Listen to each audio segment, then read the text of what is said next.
Assalamualaikum warahmatullahi wabarakatuh.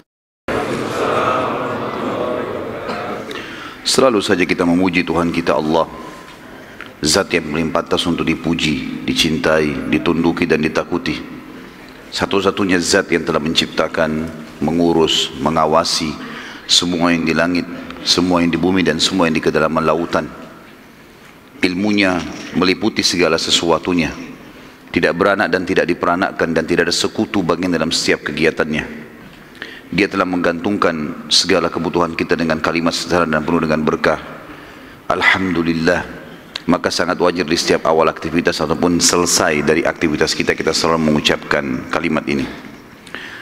Selanjutnya kita panjatkan salam hormat kita penuh dengan cinta, rindu, penghormatan kepada manusia terbaik yang telah dipilih oleh Sang Pencipta Allah menutup risalah kenabian dan kerasulan.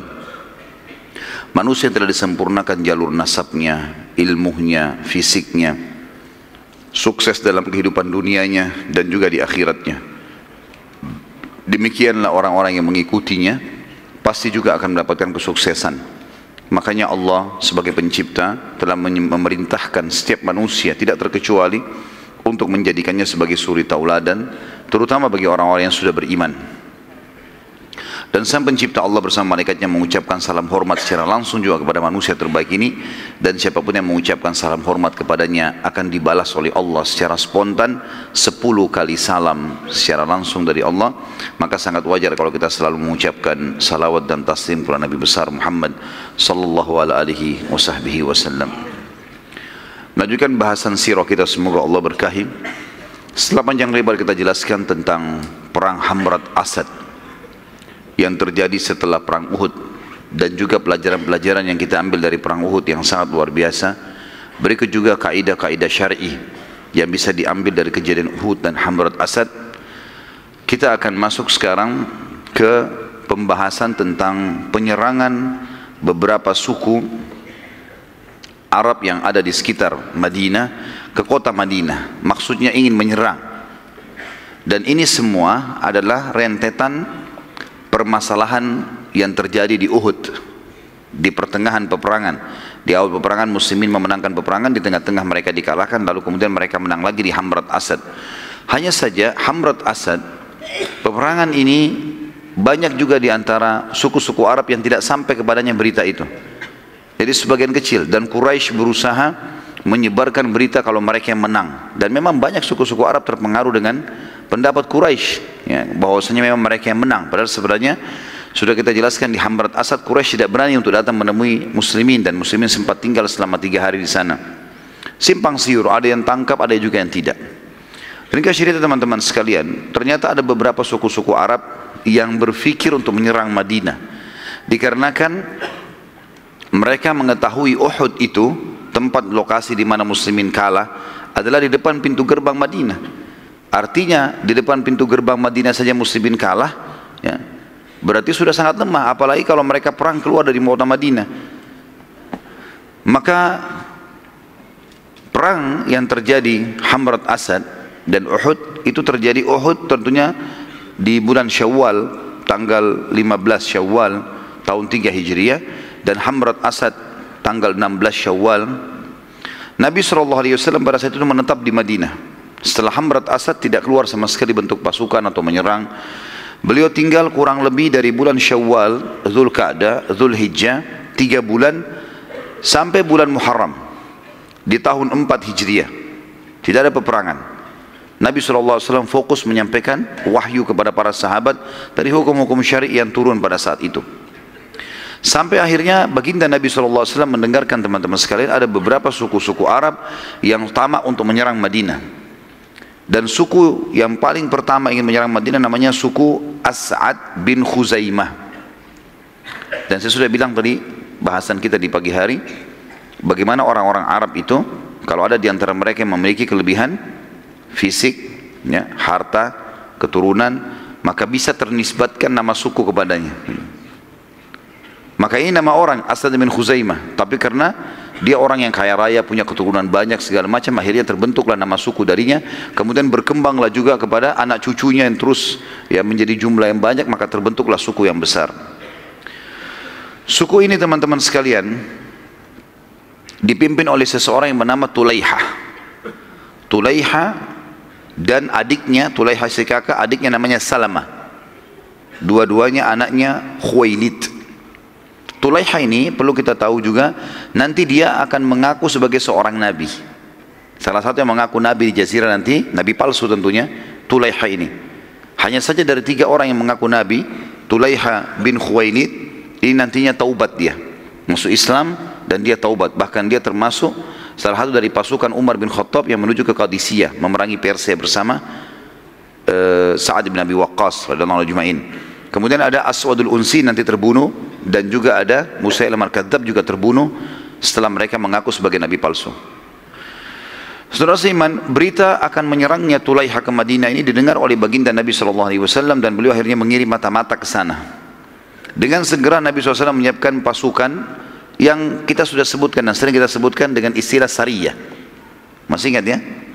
Sariyah adalah jumlah 3 orang sampai 100 maksimal, namanya Sariyah. Kalau lebih dari 100 maka dikatakan Jaish, pasukan dalam bahasa Arab. Tapi kalau di bawah dari 100 namanya Sariyah. Nabi SAW menyiapkan Sariyah yang dipimpin oleh Abu Salamah. Riwayat lain mengatakan Abu Talha. Ada 2 riwayatnya. Dengan kekuatan kurang lebih antara 100 orang, ada riwayat yang mengatakan 150 orang, ada pasukan tambahan.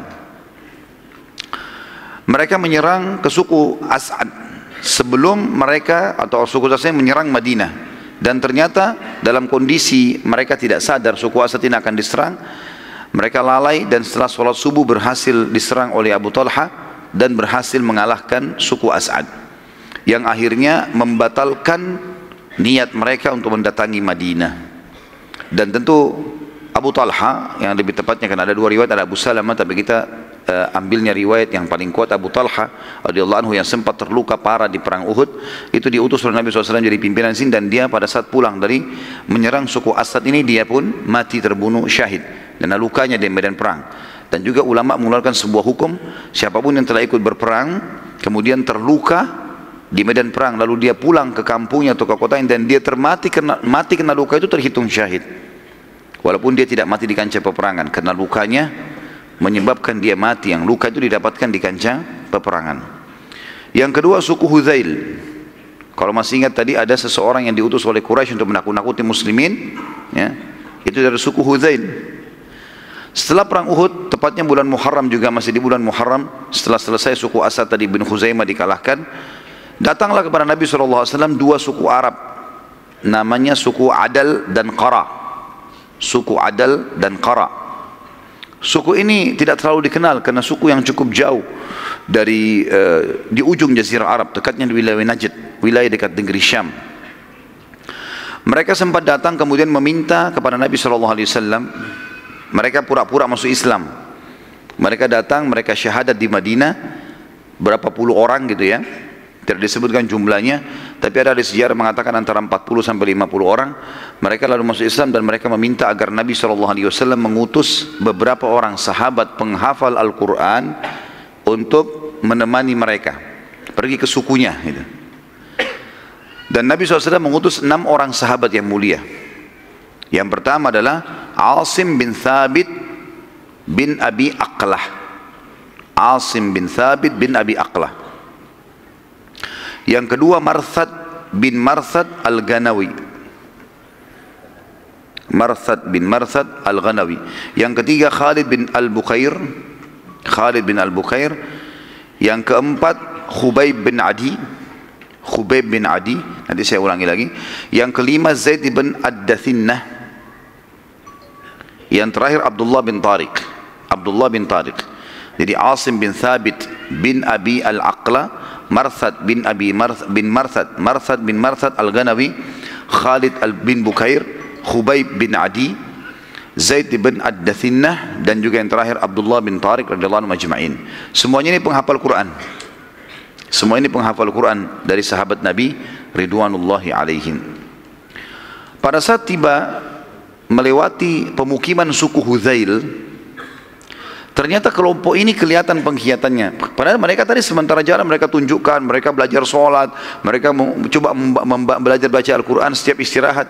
Tapi begitu lewat di depan suku Hudzail, kelihatan pengkhianatan mereka. Mereka cuma mau sahabat ini ikut sampai di situ. Dan suku Hudzail ini suku yang sangat dekat dengan Mekah. Nanti kita lihat suku ini nanti di pembebasan sebelum pembebasan atau kesepakatan Hudaybiyah, mereka jadi baik, mereka akan mengikuti menjadi partnernya Nabi SAW, jadi sekutunya Nabi. Tapi pada saat ini kita ceritakan di awal-awal Islam. Maka kedua suku tadi, Adal dan Qara ini menangkap sahabat yang 6, kemudian menyerahkan kepada Hudzail untuk menerima uang. Ini orang-orang dari Madinah muslimin, kami serahkan pada kalian. Bayar duit, kami tinggalkan. Dan Hudzail memang sudah menawarkan kepada Quraisy, hai Quraisy, kalau kami tawan orang Islam, apa kalian mau tebus? Ada kalau orang muslim dari Madinah kami tangkap, kami serahkan kalian, mau tebus nggak? Orang Quraisy bilang bawa, siapa saja. Dan kalau kalian bawa, kami bayar berapa saja untuk membalas dendam karena ada di antara mereka yang sempat terbunuh kerabatnya di perang Badr. Maka akhirnya suku Hudzail pun mengepung sahabat tadi. Waktu mereka pas diserahkan, tentu 6 orang ini tidak sempat diikat segala macam, tapi tiba-tiba saja suku Hudzail disuruh kepung, ambil deh, tangkap aja. Dari 6 orang sahabat ini teman-teman sekalian, ada 3 orang yang menolak untuk menyerahkan diri. Itu adalah Asim, yang tadi yang pertama kita sebutkan, Marthad, dan Khalid bin Al-Bukair. 3 sahabat ini menolak untuk menyerahkan diri, dan ketiganya berkata, demi Allah kami tidak akan membuat perjanjian dan kesepakatan dengan kaum musyrikin. Enggak ada akad di sini. Karena kan mereka bilang, orang-orang Hudzail mengatakan, sudahlah, kami tidak mau membunuh kalian, enggak usah melawan, serahkan diri, kami hanya serahkan kalian kepada Quraisy, kami mau duit, mau harta. Ternyata 3 orang ini nolak, enggak mau. Akhirnya mereka menghembuskan pedang dan mereka berperang. Sampai akhirnya ketiganya mati syahid. Ketiganya sahabat ini radhiyallahu anhu mati syahid. Maka tersisa 3 orang yang lain, yang 3 orang ini menyerahkan diri. Zaid ibn Dathinnah tadi, Khubayb ibn Adi, dan juga Abdullah bin Tariq. 3 orang ini menyerahkan diri. Ditawanlah. Hudzail membayar kepada 2 suku tadi, Adi dan Qara ini. Kemudian Hudzail membawa ketiga orang ini, maksudnya membawa ke Mekah untuk diserahkan. Pada saat tiba di lokasi namanya lintasan Zahran, artinya sebuah padang pasir sering dilintasi oleh para kafilah-kafilah, Abdullah bin Tariq radhiyallahu anhu sempat melepaskan tali ikatan dan akhirnya dia melawan sendiri. Dia melawan sendiri sampai akhirnya berhasil meloloskan diri, berhasil melawan tapi terbunuh syahid juga. Jadi sekarang tinggal 2 sahabat, tinggal Zaid ibn Dathinnah dan juga Khubayb bin Adi. Kedua sahabat ini dijual ke Mekah. Khubayb bin Adi radhiyallahu anhu dibeli oleh Hujair, yang membeli dia Hujair ibn Ahab atau bin Ihab At-Tamimi. Siapa Hujair ini teman-teman sekalian yang membeli Khubayb? Hujair adalah saudaranya Al-Harith bin Amir bin Naufal.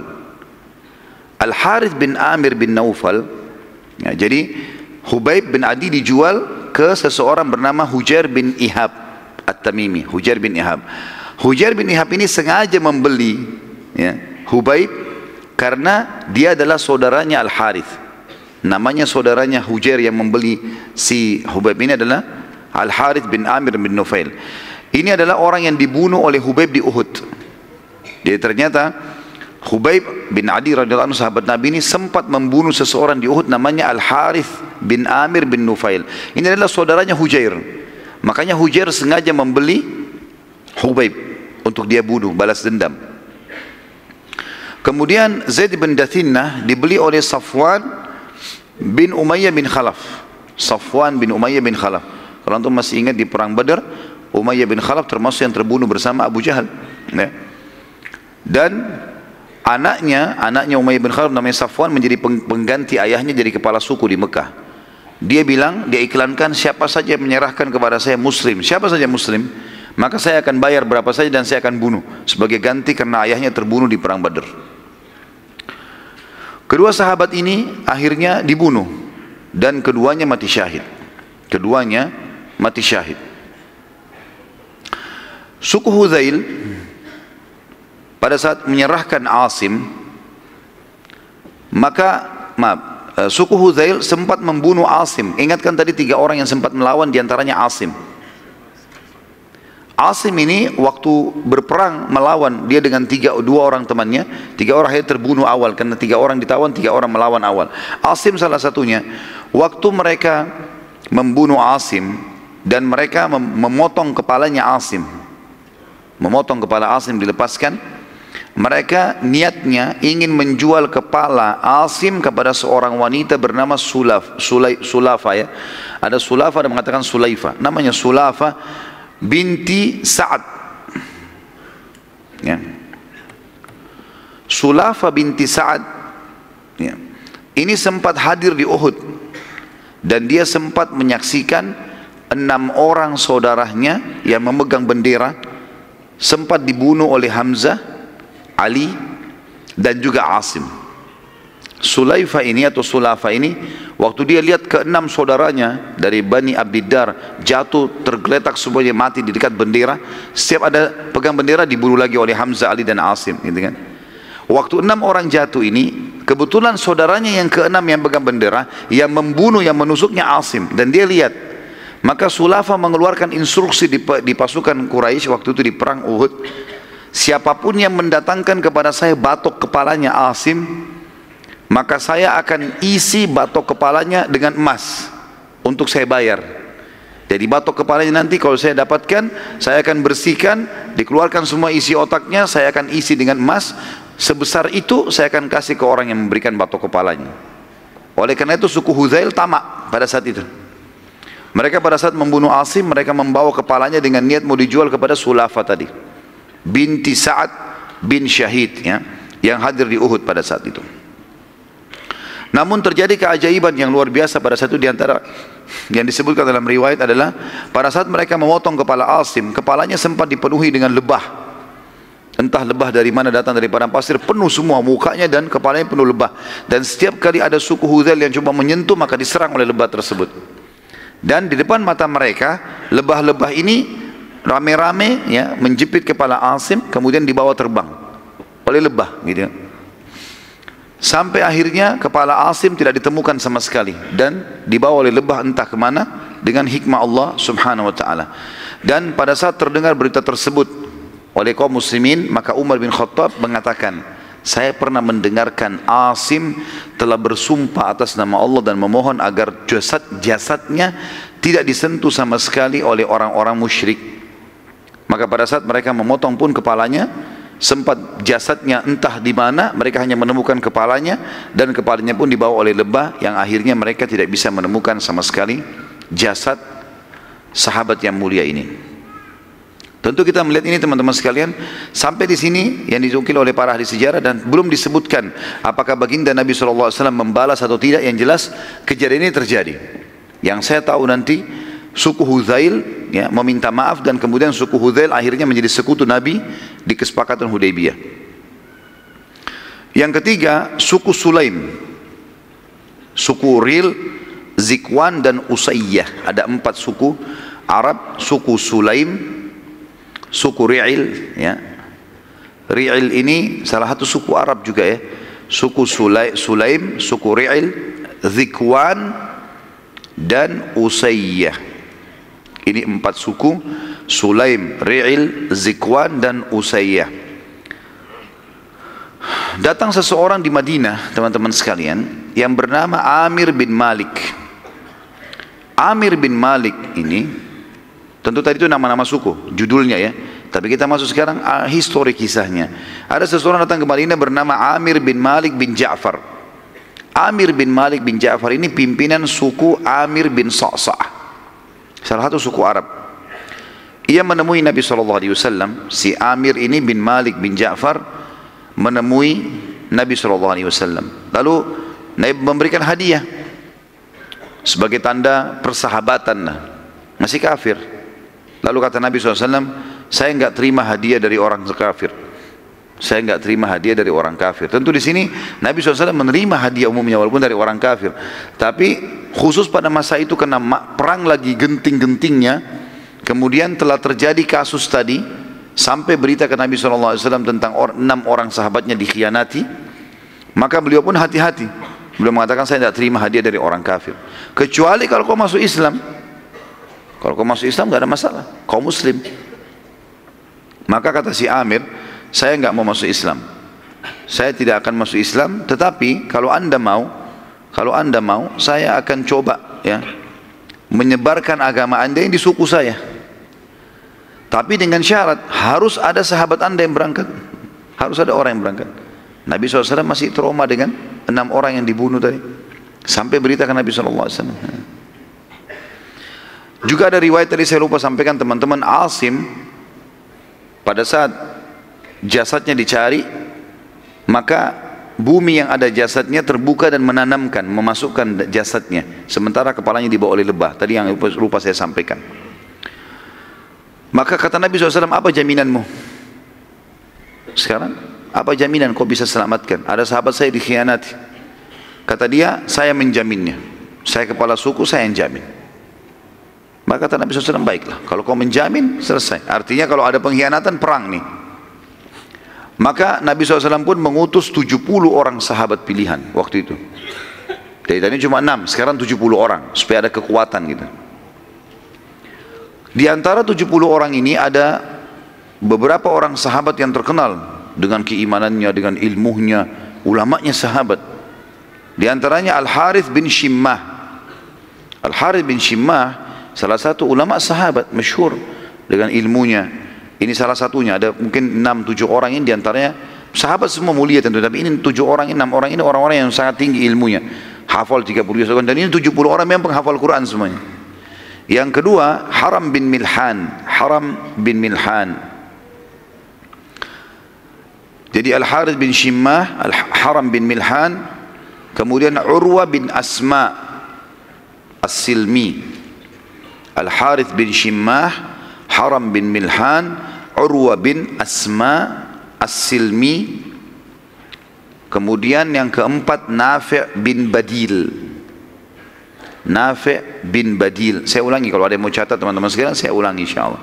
Tapi niatnya dicatat bukan karena mau dapat buku ya. Dari sekarang sepakat dulu. Al-Harith bin Shimmah yang pertama, kemudian Haram bin Milhan, kemudian Urwa bin Asma As-Silmi, kemudian Nafi' bin Badil bin Waraqah. Nafi' bin Badil bin Waraqah, dan juga Amir bin Fuhairah.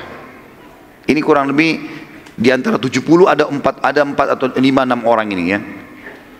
Al-Harith bin Shimmah, Haram bin Milhan, Urwa bin Asma As-Silmi, Nafi' bin Badil bin Waraqah, dan Amir bin Fuhairah. Pada saat mereka tiba di pemukiman suku Sulaim, ternyata terjadi lagi pengkhianatan. Si Amir tadi bin Malik, kepala suku Sa'sa', kepala suku Amir bin Sa'sa', berkhianat. Dia mengajak 4 suku yang merupakan suku dia, yaitu tadi yang kita sudah sebutkan di awal judul kita, suku Sulaim, suku Ri'il, suku Zikwan, dan suku Usayyah, untuk membunuh para sahabat. Dan mereka melakukan sampai akhirnya ke 70 sahabat berusaha melawan dan terbunuh 69, mati syahid semuanya. Dan yang lolos cuma 1 orang. Yang lolos adalah Amir bin Umayyah Ad-Damiri. Amir bin Umayyah Ad-Damiri. Dan ini mereka terbunuh di sebuah lokasi namanya Bi'ir Ma'unah. Bi'ir Ma'unah, sumur Ma'unah.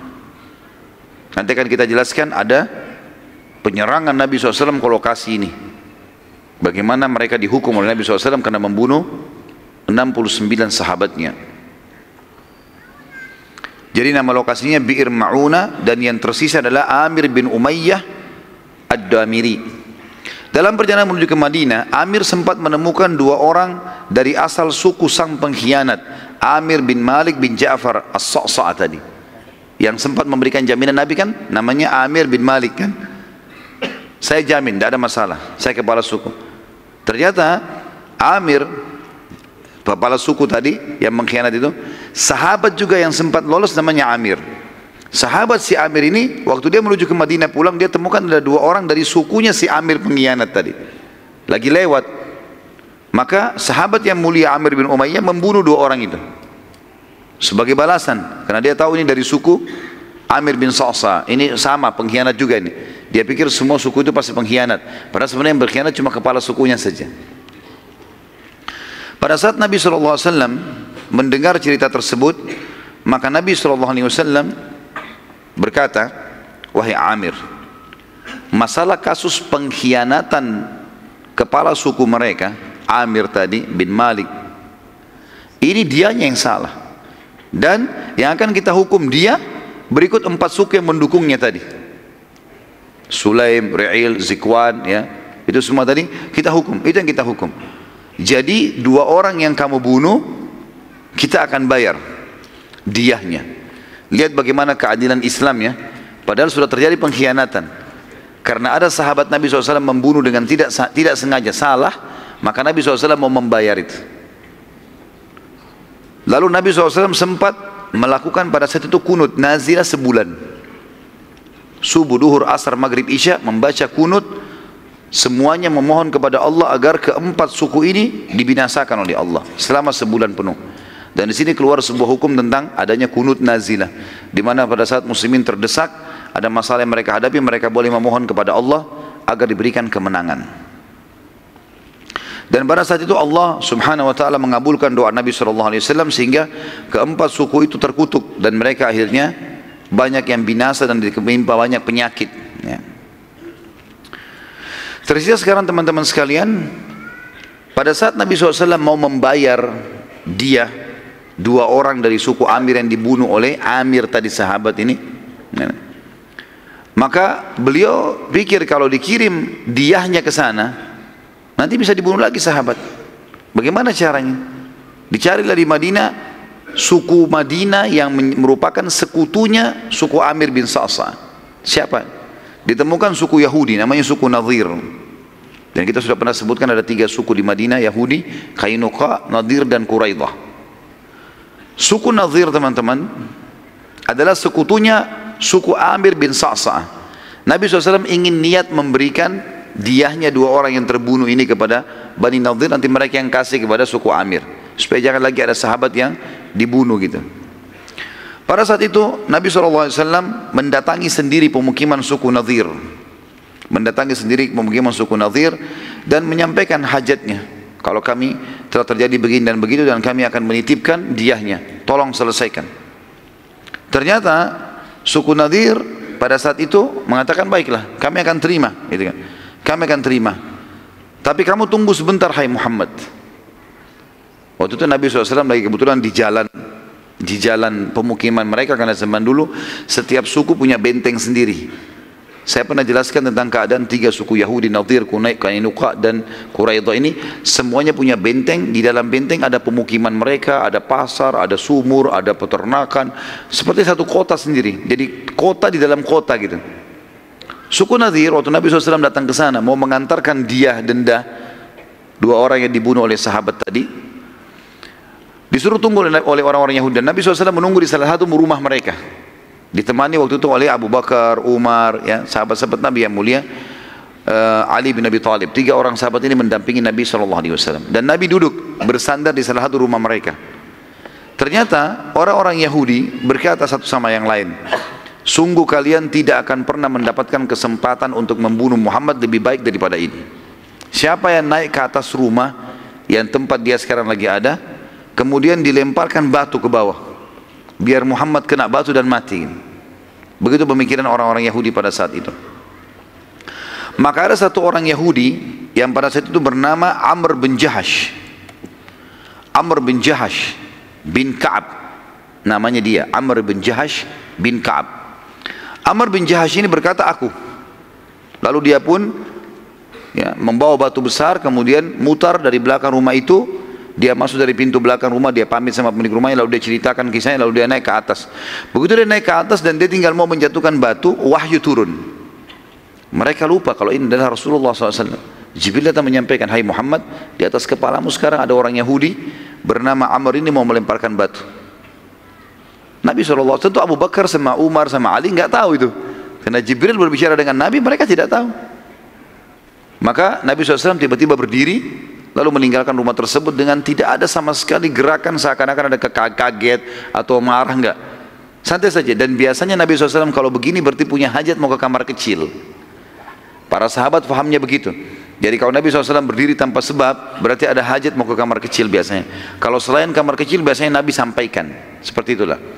Nabi SAW berdiri. Waktu Nabi berdiri, Abu Bakar, Umar sama Ali nunggu. Nggak ada juga yang tiba-tiba nanya Nabi mau kemana anda ya Rasulullah, nggak ditanya.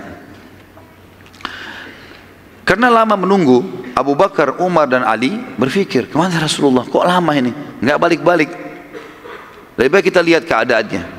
Mereka keliling di sekitar padang pasir yang biasa dipakai untuk kalau kita mungkin WC umum, nggak ada. Lalu mereka kembali ke Madinah, mereka kaget ternyata Nabi SAW sudah membentuk pasukan. Sudah dimotivasi pasukan, terbentuk pasukan besar. Lalu Abu Bakar tanya, ya Rasulullah ada apa? Kata Nabi SAW begini ceritanya.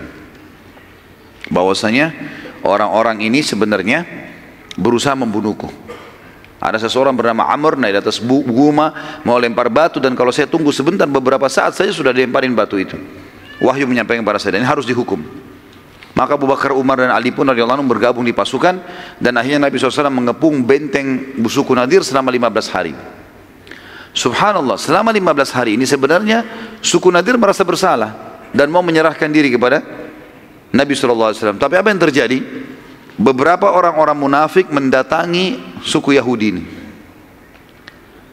Pimpinan mereka yang sudah masyhur Abdullah bin Ubay bin Salul, kemudian ada sahabatnya bernama Wadi'ah. Ini juga seorang munafik. Kemudian ada Malik bin Qawqal. Ini juga orang munafik, ya. Dan ada Suwaid. Ada 5 orang ini. Ada Suwaid dan ada Dais. Ya.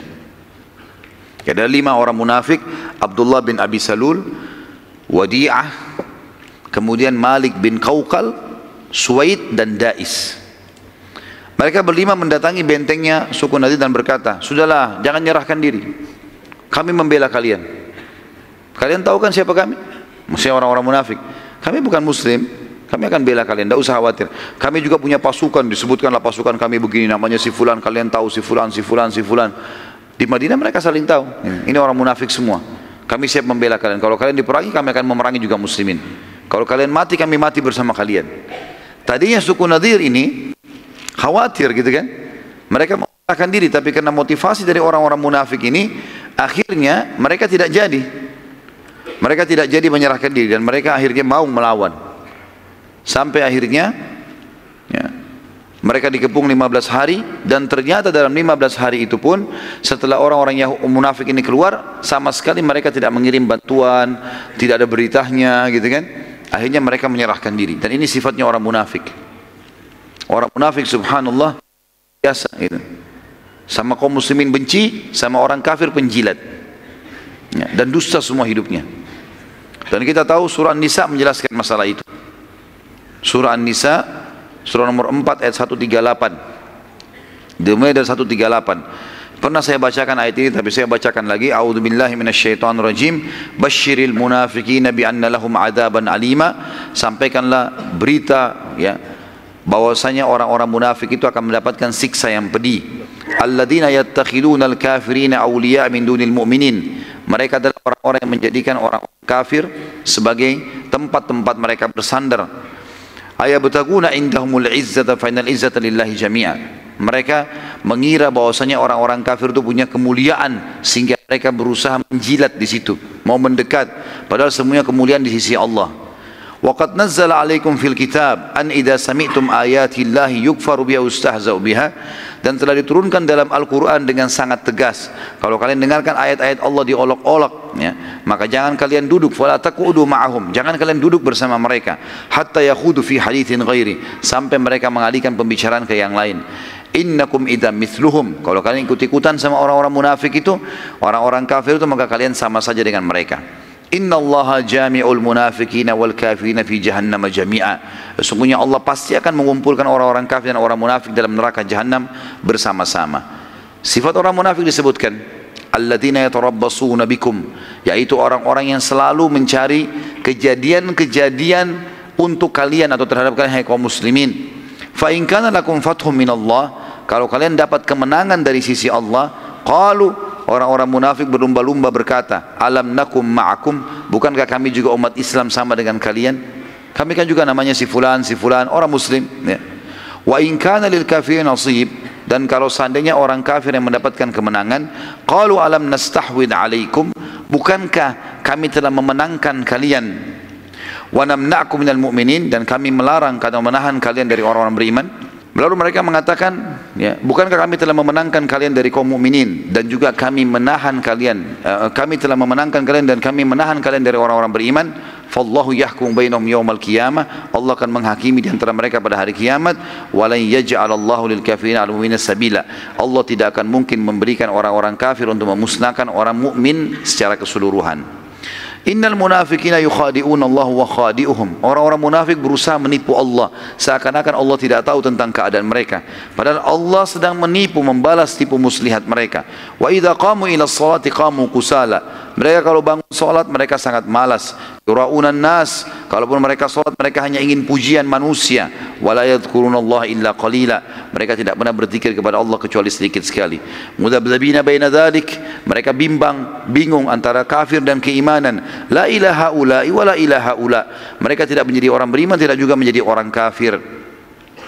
Wa may yudlilillahu falan tajid lahu sabila, siapa yang telah Allah sesatkan maka kalian tidak akan dapatkan petunjuk baginya. Lalu kemudian sebagai penutup teman-teman, dan kita break untuk sholat dulu insyaallah. Ternyata di sini semua yang mereka sampaikan kepada orang-orang Yahudi bohong dan dusta. Tidak ada dukungan, juga tidak ada bantuan dari mereka, yang akhirnya Allah Azza wa Jal memasukkan rasa takut dalam hati suku Nadir, dan mereka meminta perdamaian dengan Nabi sallallahu alaihi wasallam. Dan insyaallah kita akan sampaikan atau lanjutkan sebentar lagi bahasan kita.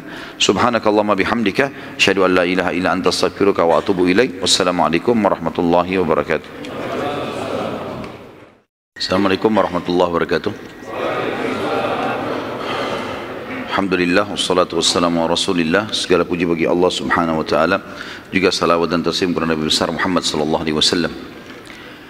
Tadi kita sudah sampai masalah suku Nadir di mana mereka akhirnya menyerahkan diri kepada baginda Nabi SAW setelah 15 hari dikepung, dan setelah ternyata terbukti kebohongan orang-orang munafik yang katanya mau membela mereka. Dan memang ini sudah menjadi sebuah tradisi dari orang-orang munafikin, mereka selalu memusuhi Islam dan mereka selalu menjilat dan menipu orang-orang kafir. Juga sudah kita bacakan beberapa ayat Al-Quran dalam surah An-Nisa yang menjelaskan masalah ciri-ciri khasnya orang-orang munafik itu. Di antara suku Nadir pada saat mereka menyerahkan diri, mereka tadinya minta damai. Tadinya Nabi SAW sebenarnya cuma minta si Amr saja yang bawa batu di atas rumah itu serahkan ke kami. Mereka nggak mau. Karena nggak mau, akhirnya semua suku dikepung. Kalau mereka serahkan maka selesai urusannya, orang itu yang dihukum. Tapi ini tidak, maka akhirnya dikepung semua, dan mereka sampai menyerahkan diri pun tidak mau menyerahkan si orang yang niat mau membunuh tadi. Maka Nabi SAW mengatakan, saya hanya akan sepakat dengan kalian kalau kalian tunduk dengan hukumku. Maka mereka pun sepakat, dan Nabi SAW menyetujui syarat-syarat atau menulis syarat-syarat, dan di antara syaratnya Nabi SAW adalah mereka harus meninggalkan Madinah, dan mereka tidak boleh membawa apapun kecuali unta mereka saja, ya. Maaf, mereka boleh membawa apa saja yang mampu diangkat oleh unta mereka. Yang lain tidak bisa, kayak rumah, kebun-kebun tentu tidak bisa. Mereka hanya bisa membawa apa yang mampu diangkat oleh untahnya. Dan di antara suku Nadir ada yang masuk Islam, 2 orang Yahudi, Yamair bin Amr bin Ka'ab, Yamair bin Amr bin Ka'ab radhiyallahu anhu, dan juga Abu Sa'ad bin Wahab. Yamair bin Amr bin Ka'ab dan Abu Sa'ad bin Wahab. Sehingga akhirnya Nabi SAW mengembalikan harta mereka, karena mereka masuk Islam, dikembalikan semua apa yang tadi diambil oleh Nabi SAW. Harta suku Nadir dibagi oleh baginda Nabi SAW kepada seluruh muhajirin yang pertama masuk Islam dari Mekah, dan dari orang Ansar diberikan 2 orang saja, Sahal bin Hunayf dan Syammah bin Kharashah. atau Abu Dujana. Dua orang sahabat Nabi dapat ghanimah dari orang-orang Ansar, cuma dua orang, Sahal bin Hunayf dan Syammah bin Kharasha atau Abu Dujana. Kejadian ini terjadi teman-teman sekalian di bulan Rabiul Awal tahun 4 Hijriah. Karena tadi kan Nabi SAW istirahat tidak perang setelah kejadian Hamrat Asad sampai bulan Muharram di tahun 4 Hijriah. Lalu terjadilah beberapa suku-suku Arab sampai akhirnya suku Nadir ini yang dikeluarkan dari kota Madinah. Dan Allah Subhanahu wa taala mengekalkan dalam Al-Qur'an cerita tentang pengusiran suku Nadir dari Madinah dan pengkhianatan mereka ini. Dalam surah Al-Hasyr, lengkap satu surah itu turun untuk mereka, 24 ayat. Dan bagi teman-teman yang mau menghafal surah-surah ya, untuk menambah hafalan surah, termasuk surah ini mulia ini, karena surah ini tidak panjang ya, 24 ayat dan menceritakan tentang kejadian mereka. Saya akan bacakan A'udzubillahi minasyaitonirrajim, surah Al-Hasyr, surah nomor 59 ayat 1 sampai ayat 24. Sabbaha lillahi ma fis samawati wa ma fil ardi wa huwal azizul hakim. Telah bertasbih kepada Allah semua yang ada di langit dan di bumi, dan dialah yang maha perkasa lagi maha bijaksana. Ayat ini turun kejadian pengusiran suku Nadir pada saat mereka dikepung 15 hari itu. Lalu Allah mengatakan, huwallazi akhrajal ladzina kafaru min ahlil kitab min diyarihim li awwalil hasyr ma dhanantum an yakhruju wa dhannu annahum mani'atuhum husunuhum min Allah fa'atahum Allah min haitsu lam yahtasibu wa kadzaba fi qulubihim ar-ru'b yukhribuna buyutahum bi aydihim wa aydil mu'minina fa'tabiru ya ulil absar. Dialah Allah yang telah mengeluarkan orang-orang kafir dari ahli kitab, dari kampung-kampung mereka, maksudnya benteng mereka, pada saat pengusiran yang pertama. Yang dimaksud adalah orang-orang Bani Nadir, karena mereka yang mula-mula dikumpulkan dan diusir dari kota Madinah. Kalian sempat menyangka, hai muslimin, bahwasanya mereka tidak akan keluar ya. Dan mereka pun yakin bahwasanya benteng-benteng mereka dapat mempertahankan mereka dari siksa Allah. Maka Allah mendatangkan kepada mereka hukuman dari arah yang mereka tidak sangka-sangka, dan Allah memasukkan ketakutan dalam hati mereka.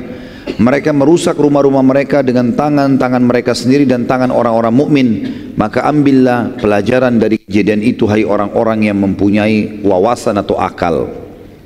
Jadi ayat ini, ayat nomor 2 ini yang paling tegas menjelaskan masalah keadaan mereka. Jadi waktu Nabi SAW mengatakan kalian harus diusir dari Madinah, sepakat keluar, kalau enggak dibunuh, dan hanya boleh bawa barang yang dinaikkan di atas unta saja.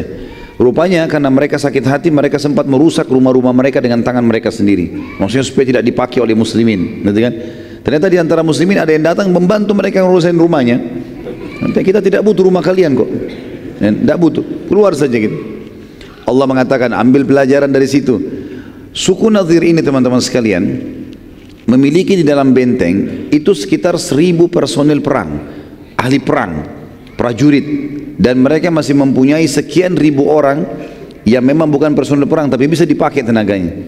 Yang mengepung mereka hanya segelintir berapa ratus sahabat bersama Nabi SAW. Tapi Allah mendatangkan ketakutan-ketakutan pada mereka sehingga akhirnya mereka menyerahkan diri. Dan beginilah selalu keadaan peperangan muslimin. Kalau memang mereka ikhlas kepada Allah, walaupun jumlahnya lebih sedikit, pasti Allah berikan kemenangan. Ayat 3, walaula an kataballahu alaihimul jalaa la'adzabahum fid dunya walahum fil akhirati adzabun nar. Dan jika saja ya, atau jika tidaklah Allah, jika tidak karena Allah telah menetapkan pengusiran terhadap mereka, benar-benar Allah akan mengadab mereka di dunia, dan bagi mereka di akhirat azab neraka. Kalau bukan Allah mudahkan kalian mengusirnya, hai muslimin, mereka tetap akan Allah siksa dalam benteng mereka. Jadi semuanya itu adalah penghinaan. Dan di akhirat juga kalau mereka tidak sempat taubat, tidak masuk Islam, pastilah mereka akan masuk ke dalam neraka Jahannam.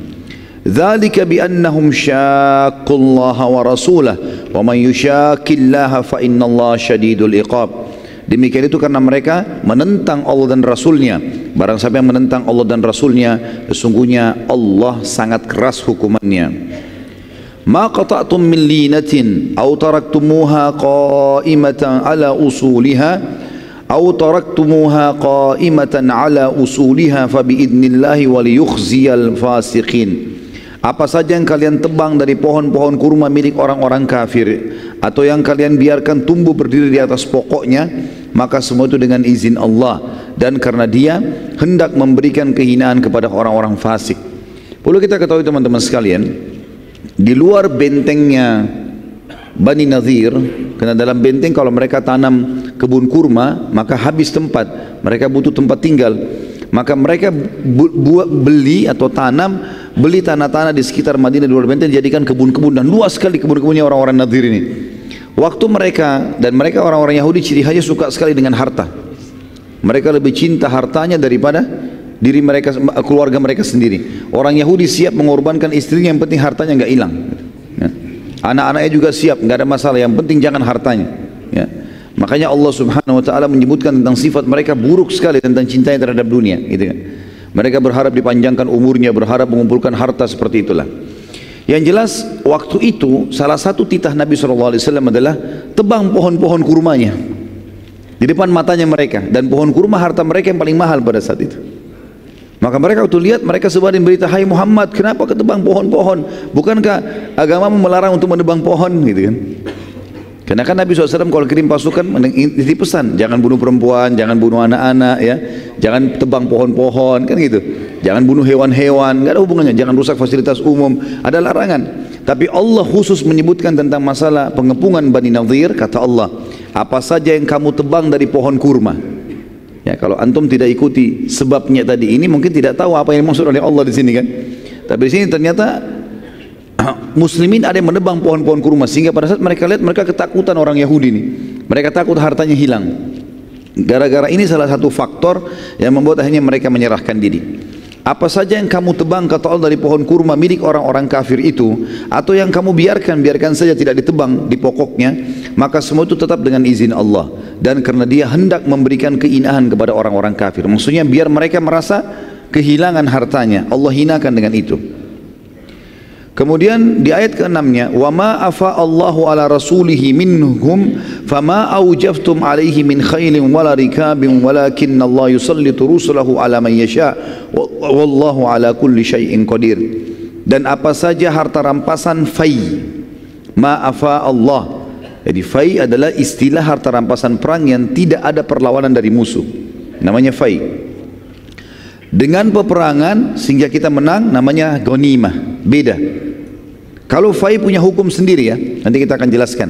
Yang jelas Allah mengatakan di sini di ayat 6-nya, apa saja harta rampasan fai yang diberikan Allah kepada Rasul dari harta benda mereka, maka untuk mendapatkan itu kamu tidak mengerahkan seekor kuda pun dan tidak pula seekor unta pun, tapi Allah yang memberikan kekuasaan kepada Rasulnya terhadap apa saja yang dikehendakinya. Dan Allah Maha Kuasa atas segala sesuatu. Maksudnya adalah fai itu kalau terjadi peperangan dan Nabi SAW dan menang waktu di zaman Nabi SAW masih hidup, maka harta rampasan yang didapatkan tanpa peperangan itu murni milik Nabi SAW. Itu murni milik Rasulullah SAW. Dan beliau punya hak memberikan kepada siapa saja. Makanya tadi fainya Bani Nadhir diberikan kepada orang-orang Muhajirin dan 2 orang Ansar saja yang dianggap miskin, yang lain tidak dikasih orang Ansar. Dan Allah menyebutkan kenapa? Karena tidak ada peperangan, tidak ada kalian gerakkan seekor kuda ataupun seekor unta untuk menyerang musuh, maka itu fai namanya, ya. Lalu kemudian Allah mengatakan juga di ayat 7-nya, ma afa Allahu ala rasuli min ahlil qura fadillahi walir rasuli wadil qurba wal yatama wal masakin wal masakini wa ibnis sabili kay la yakuna dulatan bainal agniya'i minkum wa ma ataakumur rasulu fakhudhu wa ma nahakum anhu fantahu wattaqullaha innallaha syadidul iqab. Apa saja harta rampasan fai yang didapatkan tanpa peperangan yang diberikan Allah kepada Rasulnya dari harta yang dari penduduk kota-kota, maka itu adalah milik Allah, Rasul, kaum kerabat, anak-anak yatim, maksudnya kerabat Nabi SAW, yang Nabi, anak-anak yatim, orang-orang miskin, dan orang-orang yang dalam perjalanan dan terputus jalan, supaya harta tersebut tidak beredar di antara orang-orang kaya saja di antara kalian. Apa yang diberikan Rasul kepada kalian, terimalah, dan apa yang dilarang bagi kalian, tinggalkanlah, dan bertakwalah kepada Allah, sesungguhnya Allah amat keras siksaannya. Ayat 8, للفقراء المهاجرين الذين أخرجوا من ديارهم وأموالهم يبتغون فضلا من الله ورضوانا وينصرون الله ورسوله أولئك هم الصادقون. Juga harta tersebut fai diberikan kepada orang-orang fakir yang hijrah dari Mekah, yang diusir dari kampung halaman mereka dan dari harta benda mereka karena mencari karunia dari Allah dan keridhaannya, dan mereka menolong Allah dan Rasulnya. Mereka itu adalah orang-orang yang jujur. Ayat 9, وَالَّذِينَ تَبَوَّأُوا الدَّارَ وَالْإِيمَانَ مِنْ قَبْلِهِمْ يُحِبُّونَ مَنْ هَاجَرَ إِلَيْهِمْ وَلَا يَجِدُونَ فِي صُدُورِهِمْ حَاجَةً مِمَّا أُوتُوا ولا يجدون في صدورهم حاجة مما أوتوا ويؤثرون على أنفسهم ولو كان بهم خصاصة ومن يوق شح نفسه فأولئك هم المفلحون. Dan Allah memuji orang-orang Ansar, orang-orang yang telah menempati kota Madinah dan telah beriman, maksudnya orang Ansar.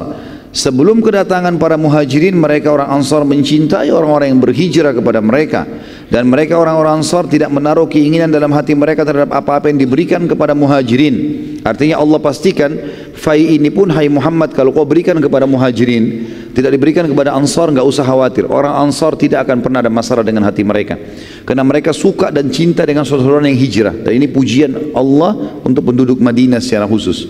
Dan mereka mengutamakan orang-orang muhajirin atas diri mereka sendiri sekalipun mereka dalam keadaan kesusahan. Dan siapa yang dipelihara dari kekiran dirinya, maka mereka itu adalah orang-orang yang beruntung. Jadi ada alasan kenapa Allah subhanahu wa ta'ala menyuruh Nabi Muhammad SAW membagikan fai kepada muhajirin dan cuma 2 orang dari Ansar. Karena itu haknya Allah dan Rasulnya secara mutlak, dan memang orang-orang muhajirin layak dibantu, terutama orang-orang miskin di antara mereka. Ya. Sebagian ahli sejarah mengatakan orang-orang kaya muhajirin tidak dapatkan, seperti Abu Bakar, ya, Uthman bin Affan, yang kaya-kaya tidak mendapatkan fai dari sini, tapi orang-orang miskin di antara mereka sebagaimana Allah sudah sebutkan. Kemudian dikatakan selanjutnya, وَالَّذِينَ جَاءُوا مِنْ بَعْدِهِمْ يَقُولُونَ رَبَّنَا اغْفِرْ لَنَا وَلِإِخْوَانِنَا الَّذِينَ سَبَقُونَا بِالْإِيمَانِ وَلَا تَجْعَلْ فِي قُلُوبِنَا غِلًّا لِلَّذِينَ آمَنُوا رَبَّنَا إِنَّكَ رَءُوفٌ رَحِيمٌ. Dan orang-orang yang datang sesudah mereka, para muhajirin dan ansar, setelah dengar kisah ini, kita sekarang termasuk kena ayat ini. Mendengarkan kisah ini, tidak akan pernah lagi ada fikiran kita sebagaimana orang-orang Ansar tidak pernah berfikir. Jangan ada di antara kita terfikir, teman-teman sekalian, loh kenapa Rasulullah cuma kasih orang muhajirin ya? Kenapa orang Ansar nggak dikasih? Sudah dijawab di sini. Jangan lagi kalian balas, jangan lagi bimbang dengan itu, tapi katakanlah. Kata Allah SWT, orang-orang yang datang sesudah mereka, para muhajirin dan ansar yang baca Al-Quran, mereka malah berdoa, Ya Rabb kami, berikanlah ampunan untuk kami dan saudara-saudara kami yang telah beriman lebih dulu daripada kami, dan jangan engkau membiarkan kedengkian dalam hati kami terhadap orang-orang yang beriman. Ya Rabb kami, sesungguhnya engkau maha penyantun lagi maha penyayang. Dan ayat ini yang digunakan oleh ulama ahli sunnah yang sangat tegas, membantah pemahaman Syiah yang menghina-hina para sahabat, apalagi sampai mengkafirkan. Karena di sini Allah Subhanahu wa taala memerintahkan kita semua yang datang setelah muhajirin dan ansar mendoakan agar mereka mendapatkan pengampunan dan tambahan rahmat.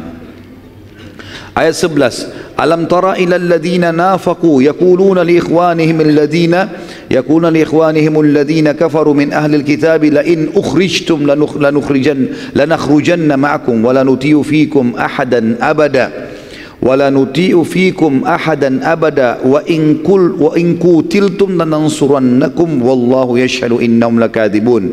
Ingatlah pada saat, ya, apakah kamu tidak memperhatikan, kata Allah, apakah kamu tidak memperhatikan orang-orang munafik yang telah berkata kepada saudara-saudara mereka dari orang kafir.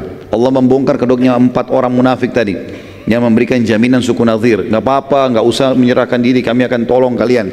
Allah bongkar kedok mereka. Apakah kamu tidak memperhatikan orang-orang munafik yang berkata kepada saudara-saudara mereka dari orang kafir, ahli kitab, di antara ahli kitab, sungguhnya jika kamu diusir, niscaya kami pun akan keluar bersama kalian, dan kami selama-lamanya tidak akan patuh kepada siapapun untuk menyusahkan kalian. Dan jika kamu diperangi, pasti kami akan membantu kalian. Dan Allah menyaksikan bahwa sungguhnya orang-orang munafik itu benar-benar pendusta. Ayat 12, la in ukhriju la yakhrujuna ma'ahum wa la in qutilu la yansurunahum wa la in nasaruhum la yuwallunna al-adbara thumma la yunsarun. Sesungguhnya jika mereka diusir, orang-orang ahli kitab tadi, orang-orang munafik itu tidak akan keluar bersama mereka, tidak mau diusir juga. Dan sesungguhnya jika mereka diperangi, niscaya mereka tidak akan menolong.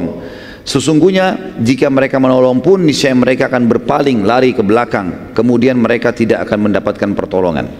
Ayat 13, la antum ashaddu rahbatan fi sudurihim minallah dzalika bi annahum qaumun la yafqahun. Sesungguhnya kalian sekalian orang beriman, dalam hati mereka orang kafir dan orang munafik lebih ditakuti daripada Allah, dan yang demikian itu karena mereka adalah kaum yang tidak mengerti. Ayat 14, la yuqatilunakum jami'an illa fi quram sanatin aw min wara'i judur ba'suhum bainahum syadid tahsabuhum jami'an wa qulubuhum syatta dzalika bi annahum qaumun la yaqilun.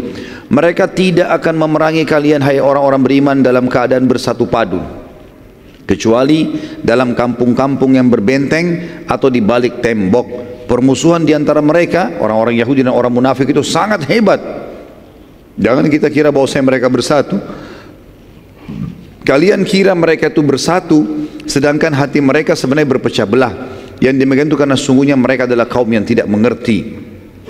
Ayat 15, kamathalil ladina min qablihim qariba dzaku wabala amrihim walahum adzabun alim.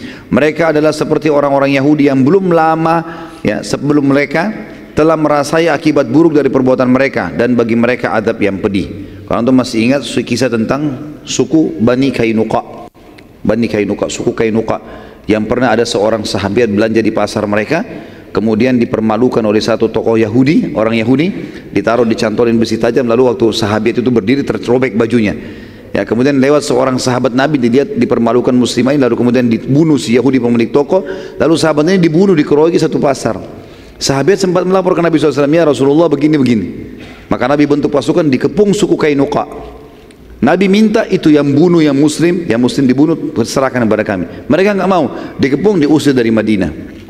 Allah sebutkan keadaan mereka orang-orang Nadir ini mirip dengan orang-orang Yahudi sebelumnya.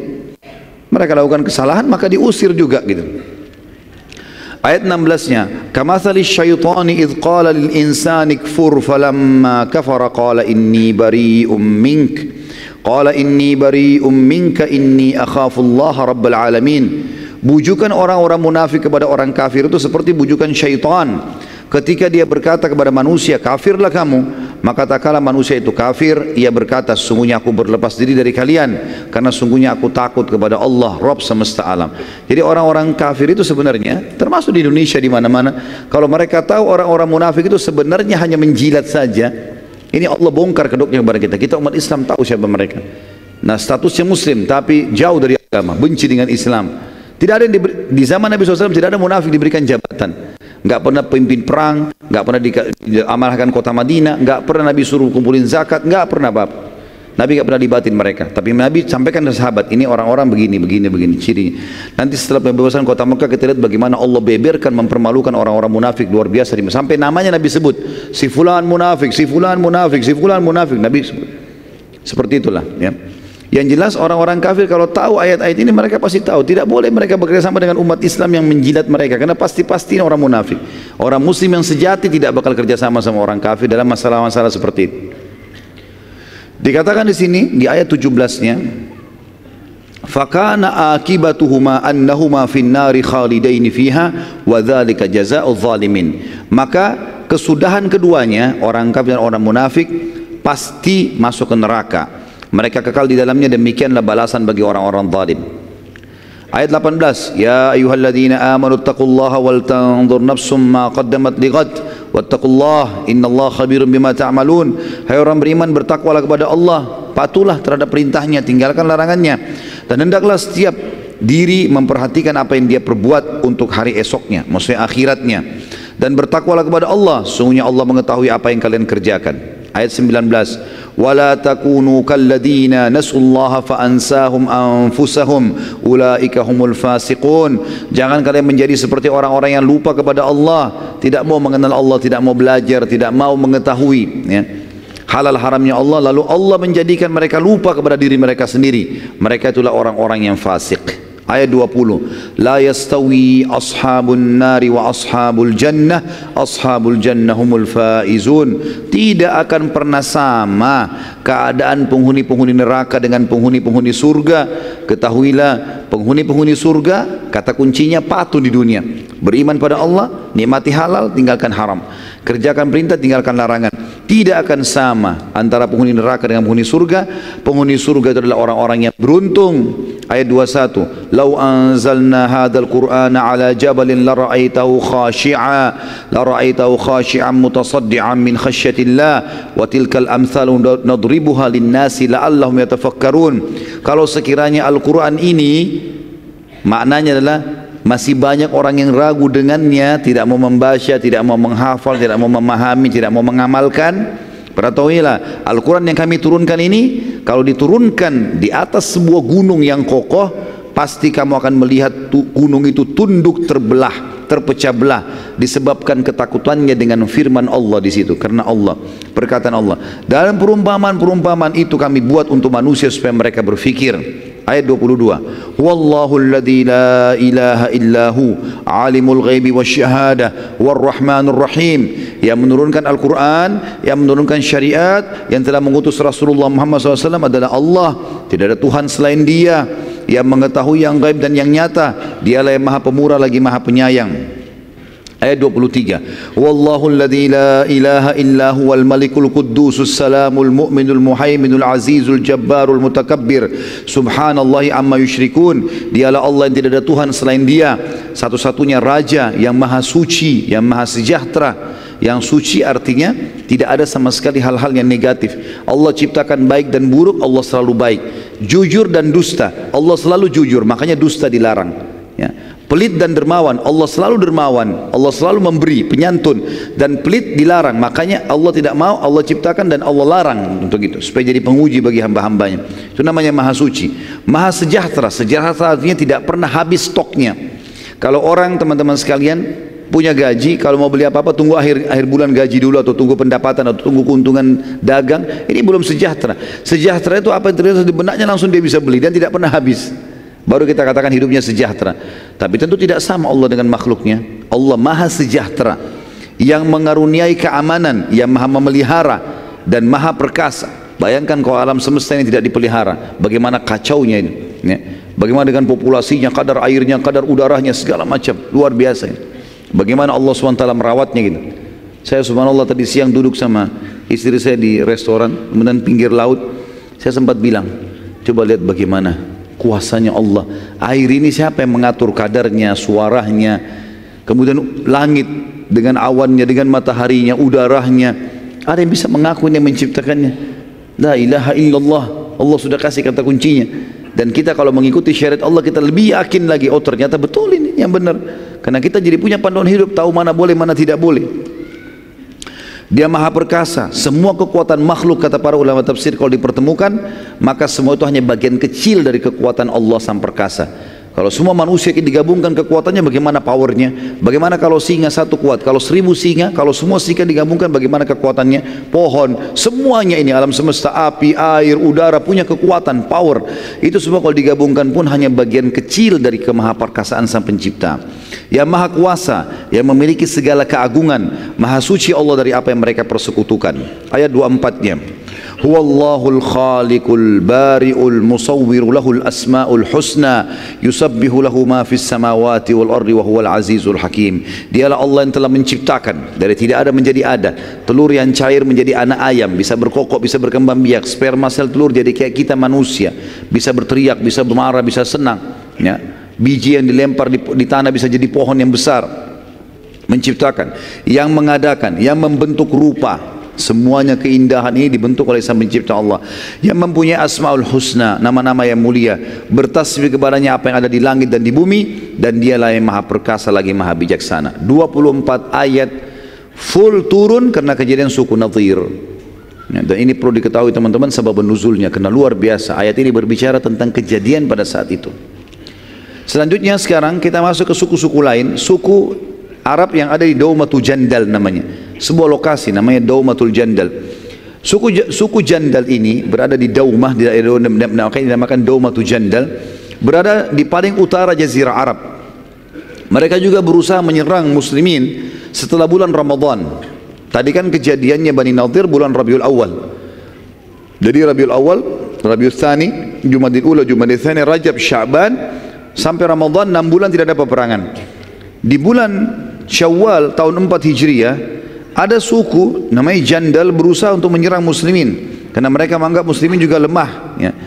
Dan bila berhasil mengalahkan muslimin, maka nama suku mereka akan dikenang karena muslimin kuat dan memiliki nabi. Namun Nabi SAW, dan ini strategi perang beliau SAW, tidak pernah beliau biarkan musuh mau menyerang, tidak pernah beliau biarkan musuh nyerang baru kemudian beliau lawan, kecuali kejadian di Uhud karena sudah terlanjur datang, dan Khandak sudah terlanjur datang, Nabi SAW tidak tahu. Tapi kalau Nabi tahu, pasti Nabi serang duluan. Ini strategi dan selalu berhasil.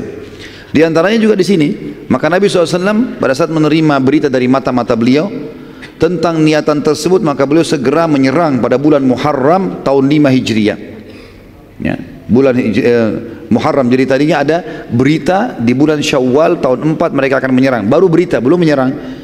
Nabi SAW atur strategi, dikirim mata-mata, ternyata mereka masih persiapkan diri.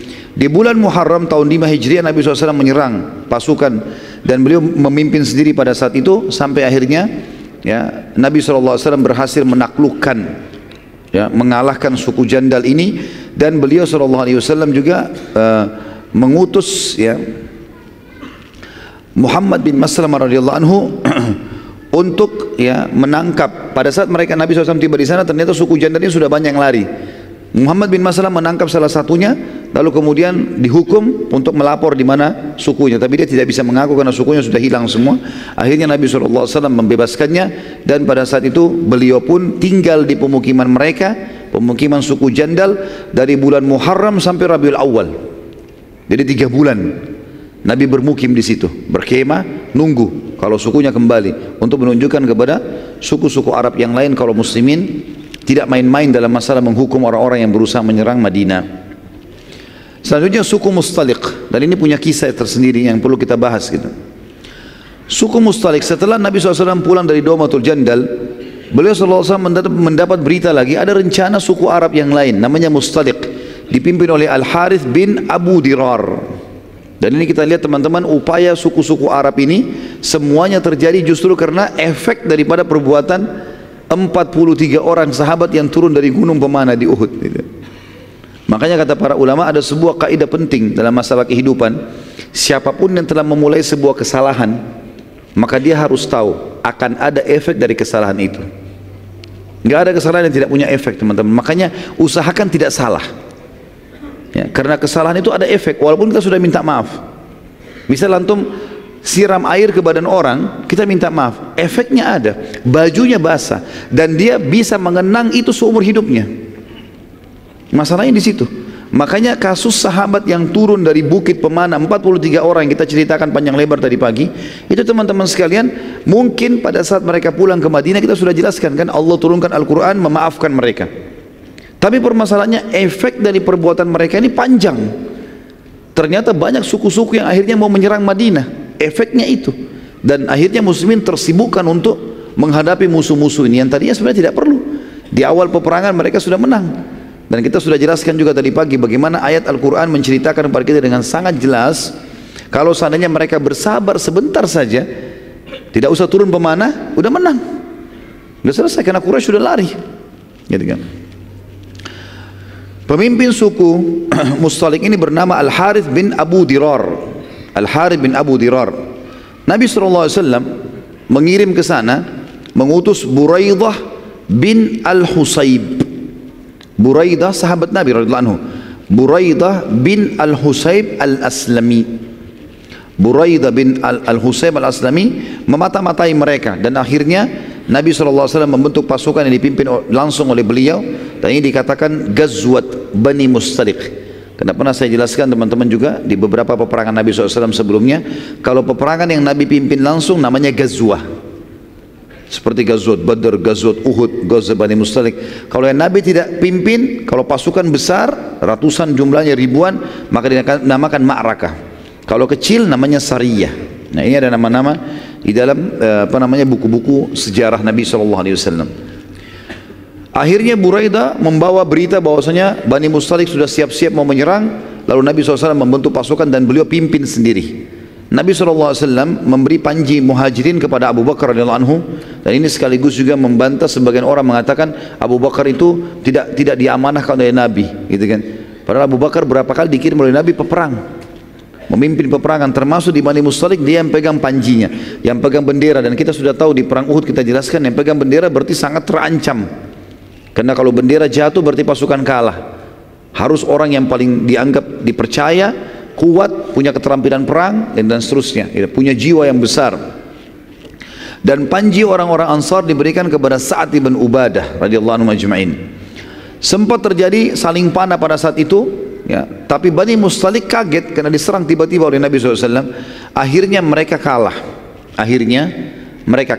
Ya, mereka menyerah. Dan seluruh Bani Mustalik jadi tawanan. Kita fokus ke satu orang tawanan yang mulia, tawanan ini seorang wanita namanya Juwairiyah binti Al-Harith. Tadi ini pimpinan suku Mustalik namanya Al-Harith kan, ini anaknya, jadi anak raja gitu, tertawan. Dan waktu dibawa ke arah Nabi SAW, Nabi SAW mengatakan, pada saat itu sebenarnya ada dua riwayat ya. Riwayat yang pertama itu menjelaskan kepada kita kalau Juwairiyah ingin menebus dirinya. Waktu dia jadi tawanan, dia ingin menebus dirinya, tapi semua hartanya sudah jadi ghanimah, nggak bisa lagi dia pakai. Maka dia minta kepada muslimin untuk diantar ke Nabi SAW, dan dia mau izin agar Nabi SAW menghutangkan dia supaya dia bisa bebas, jangan jadi tawanan, jangan jadi budak gitu. Maka waktu dia datang ke kemah Nabi SAW, waktu itu Nabi sedang membawa istrinya Aisyah radhiyallahu anha. Waktu dibuka kemah, Aisyah mengatakan, waktu saya melihat Juwairiyah saya sudah tahu ini nanti kemungkinan bisa menjadi istri Nabi SAW, gitu kan. Maka dia mengatakan, di mana Rasulullah? Kata Aisyah, kenapa? Dia bilang, saya ingin menebus diri saya. Kata Aisyah, silahkan masuk. Masuklah dalam kemah setelah izin dengan Nabi SAW. Lalu Nabi SAW waktu melihat Juwairiyah mengatakan, siapa kamu? Dia bilang, saya Juwairiyah binti Harith, anaknya Raja Mustalik ini, suku Mustalik. Kata Nabi SAW, bagaimana kalau saya tawarkan kepada kamu masuk Islam, dan dengan itu saya akan bebaskan kamu dari tawanan, dan kau pun akan saya nikahi. Maka kata Juwairiyah, tentu saja saya menerima tawaran itu. Maka beliau pun syahadat di hadapan Nabi SAW dan di hadapan Aisyah radhiyallahu anha. Setelah masuk Islam, maka tersebarlah berita Nabi SAW mengundang sahabat hadir di pernikahan beliau di kemah, gitu kan. Maka semua sahabat datang pada saat itu. Mereka dihidangkan kurma, dihidangkan segala macam dalam pernikahan tersebut, dan Aisyah radhiyallahu anha ada di situ. Nanti kan kita titik beratkan sini teman-teman, karena banyak orang subhanallah, dan sayang sekali bahkan banyak di kalangan para dai, mereka tidak sadar mereka sedang merusak citranya Aisyah radhiyallahu anha. Mereka mengatakan Aisyah itu pencemburu, gitu kan. Baik, Aisyah memang cemburu, tapi ingat teman-teman sekalian, hukum syar'i yang kita ambil sebagai hukum bukan kasus kejadiannya, tapi kasus penentuan hukum dari Nabi. Itu yang perlu kita garis bawahi. Waktu Aisyah cemburu kepada Khadijah, yang dia bilang, ya Rasulullah, kenapa anda tetap masih mengingat-ingat perempuan yang sudah keriput, yang sudah tua, yang sudah masuk ke dalam tanah, gitu kan. Sementara Allah sudah ganti kepada anda orang yang lebih baik.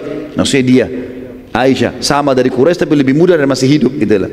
Apa kata Nabi? Ini kan perkataan Aisyah kena cemburu ya. Apa kata Nabi SAW? Wahai Aisyah, kau telah mengucapkan kalimat yang kalau dimasukkan ke air lautan rusak tuh air lautan. Aisyah, saking besarnya dosamu. Maka Aisyah pun meminta maaf dan beristighfar kepada Allah. Permasalahannya di sini adalah hukum syar'inya. Waktu Nabi menegur Aisyah, itu hukum syar'i teman-teman, bukan cemburunya Aisyah ini. Bisa ditangkap ya. Kita boleh menyebutkan sebagai kisah, tapi jangan Aisyah yang disorotin radhiyallahu anha. Ini berarti memojokkan istri Nabi SAW gitu. Jadi perilaku beliau bukan sebagai sebuah hukum, tapi hukum adalah yang diterapkan oleh Nabi SAW. Dan ini sudah saya jelaskan di beberapa pertemuan tentang manajemen rumah tangga Islami di YouTube, tentang beberapa riwayat berhubungan dengan masalah cemburunya Aisyah radhiyallahu anha. Dan kita lihat dalam riwayat ini sahih, riwayat Bukhari, Aisyah tidak cemburu teman-teman sekalian di sini. Bahkan di depan matanya Aisyah radhiyallahu anha, Nabi SAW menikahi Juwairiyah. Dan Aisyah mengucapkan dalam riwayat Bukhari, setelah Nabi SAW menikahi Juwairiyah di kemah, diundang para sahabat, gitu kan. Maka seluruh sahabat berkata, ya Rasulullah, sebagai penghormatan terhadap pernikahan anda ini, kami bebaskan tawanan-tawanan kami. Maka satu suku semua dibebaskan. Aisyah yang meriwayatkan radhiyallahu anha, riwayat Bukhari, mengatakan tidak ada wanita yang lebih mulia, ya, dan juga berjasa kepada kaumnya dibandingkan Juwairiyah binti Al-Harith. Karena dengan menikahnya dia dengan Nabi SAW, maka sukunya semua bebas dari tawanan. Perhatikan riwayat ini teman-teman, bobotnya tinggi sekali. Seorang istri Nabi SAW yang selama ini cuma selalu dikenang cemburunya, ternyata di sini beliau meriwayatkan tentang pernikahan Nabi SAW. Bahkan kita temukan riwayat-riwayat yang menyebutkan tentang masalah mahar Nabi SAW dalam pernikahan, itu diriwayatkan oleh Aisyah radhiyallahu anha. Jadi di sini harus diperbaikin, harus betul-betul pada tempatnya. Sekali lagi, boleh kita sebutkan kisahnya, tapi jangan jadi tolok ukur hukum itu cemburunya, tapi hukum yang diterapkan oleh baginda Nabi sallallahu alaihi wasallam. Dan pada saat itu Aisyah pun radhiyallahu anha, dalam buku-buku sejarah disebutkan, jalan menuju ke Madinah untanya bersebelahan dengan untanya Juwairiyah. Dan Aisyah menceritakan tentang hal-hal yang disukai dan tidak disukai oleh Nabi sallallahu alaihi wasallam.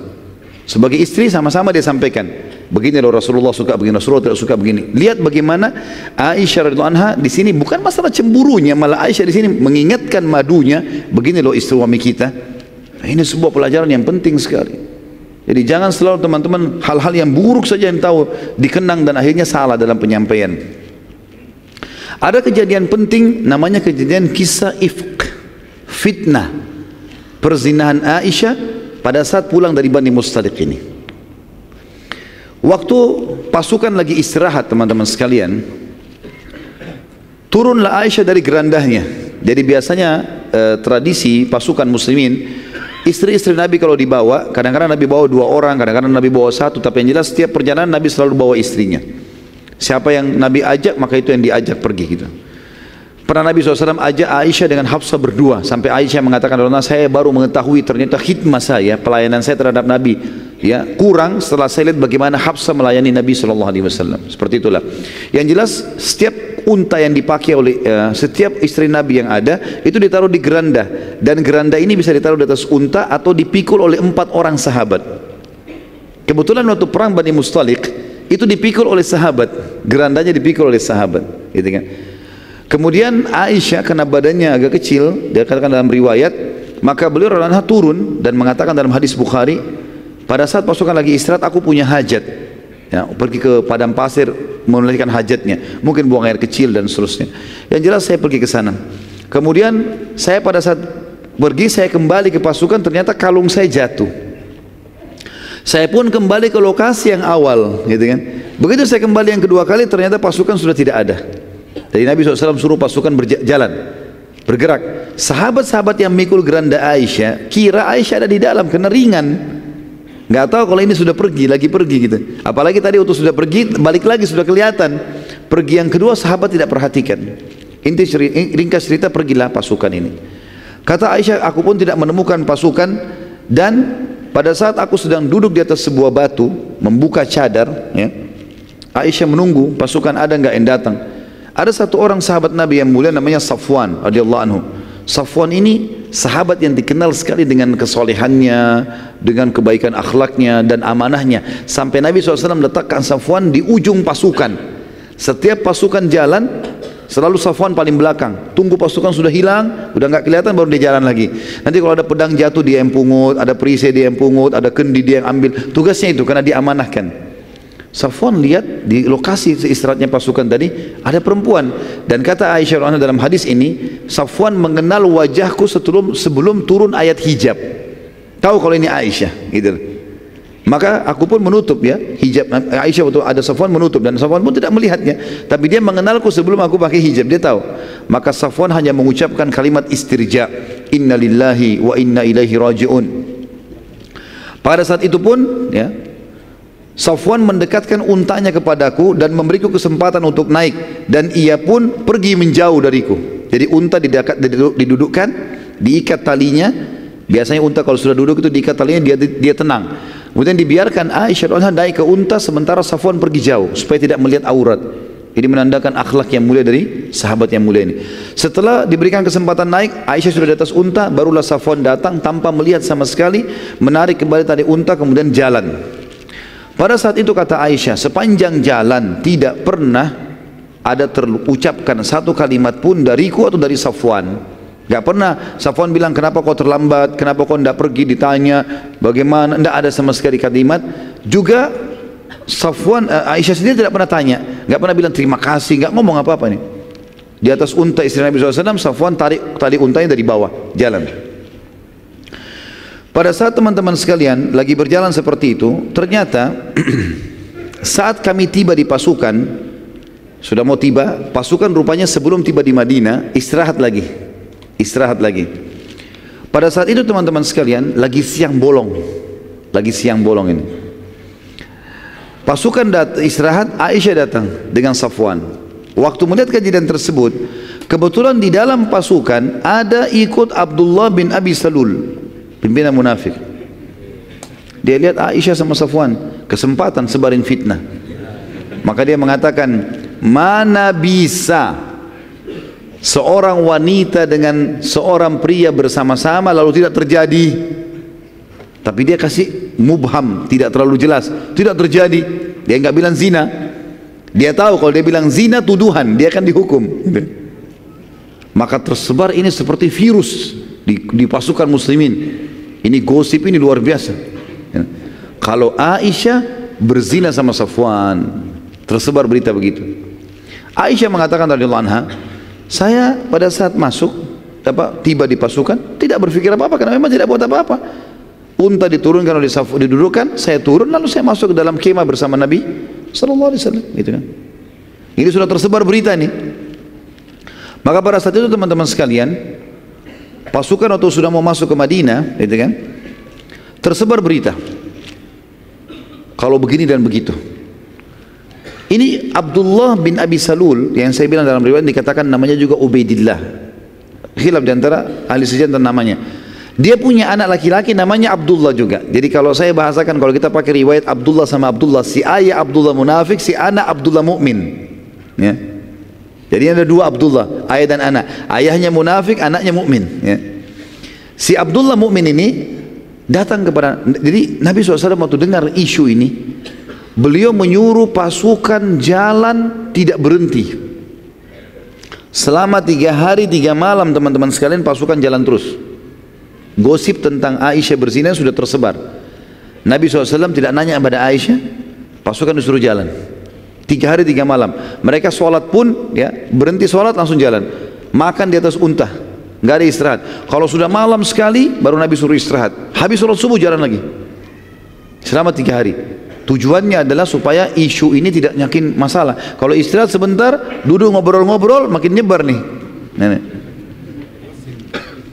Rupanya waktu sudah dekat pintu Madinah, gitu kan, Nabi SAW pada saat itu teman-teman sekalian sempat didatangi oleh seorang sahabat.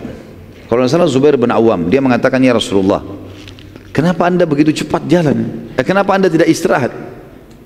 Kata Nabi SAW, belum sampai padamu apa yang disebutkan oleh Abdullah. Dia bilang, kenapa ya Rasulullah? Dia mengatakan begini dan begitu tentang keluargaku. Pintu gerbang Madinah sudah dekat, gitu kan. Maka Zubair balik ke belakang. Rupanya Zubair sampaikan, salah satu yang mendengar berita ini Abdullah, anaknya si munafik ini. Abdullah ayah munafik, Abdullah si anak mukmin. Abdullah mukmin dengar. Lalu dia datang kepada Nabi SAW, ya Rasulullah, sudah sampai ke telinga saya apa yang ayah saya lakukan. Kata si Abdullah mukmin, kalau anda mau membunuh ayah saya, jangan suruh orang lain, biar saya yang bunuh ya Rasulullah.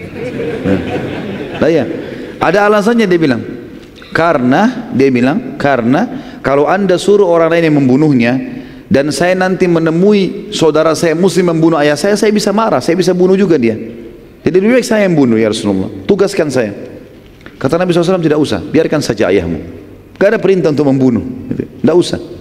Rupanya Abdullah ini penasaran apa yang dia buat teman-teman sekalian. Dia henuskan pedangnya, dia berdiri Nabi kan di depan pasukan, ayahnya ada di belakang pasukan. Maka Abdullah berdiri di pinggir pasukan. Jadi pasukan lagi jalan, dia berdiri di samping sambil pegang pedangnya, dihenuskan. Dan biasanya orang kalau seperti ini nunggu musuh, gitu kan. Orang-orang semua lihat, kenapa Abdullah ini, ada apa? Orang nggak ngerti masalahnya. Tapi orang semua lewat, nggak ada yang ditahan sama Abdullah. Sampai ayahnya tiba. Begitu ayahnya tiba, lalu kemudian dia letakkan ya pedang di leher ayahnya. Dan dia mengatakan, rupanya waktu itu si munafik ini, si Abdullah munafik menyebarkan berita. Menyebarkan berita. Kalau ada masalah ini sebenarnya di sini, ada masalah.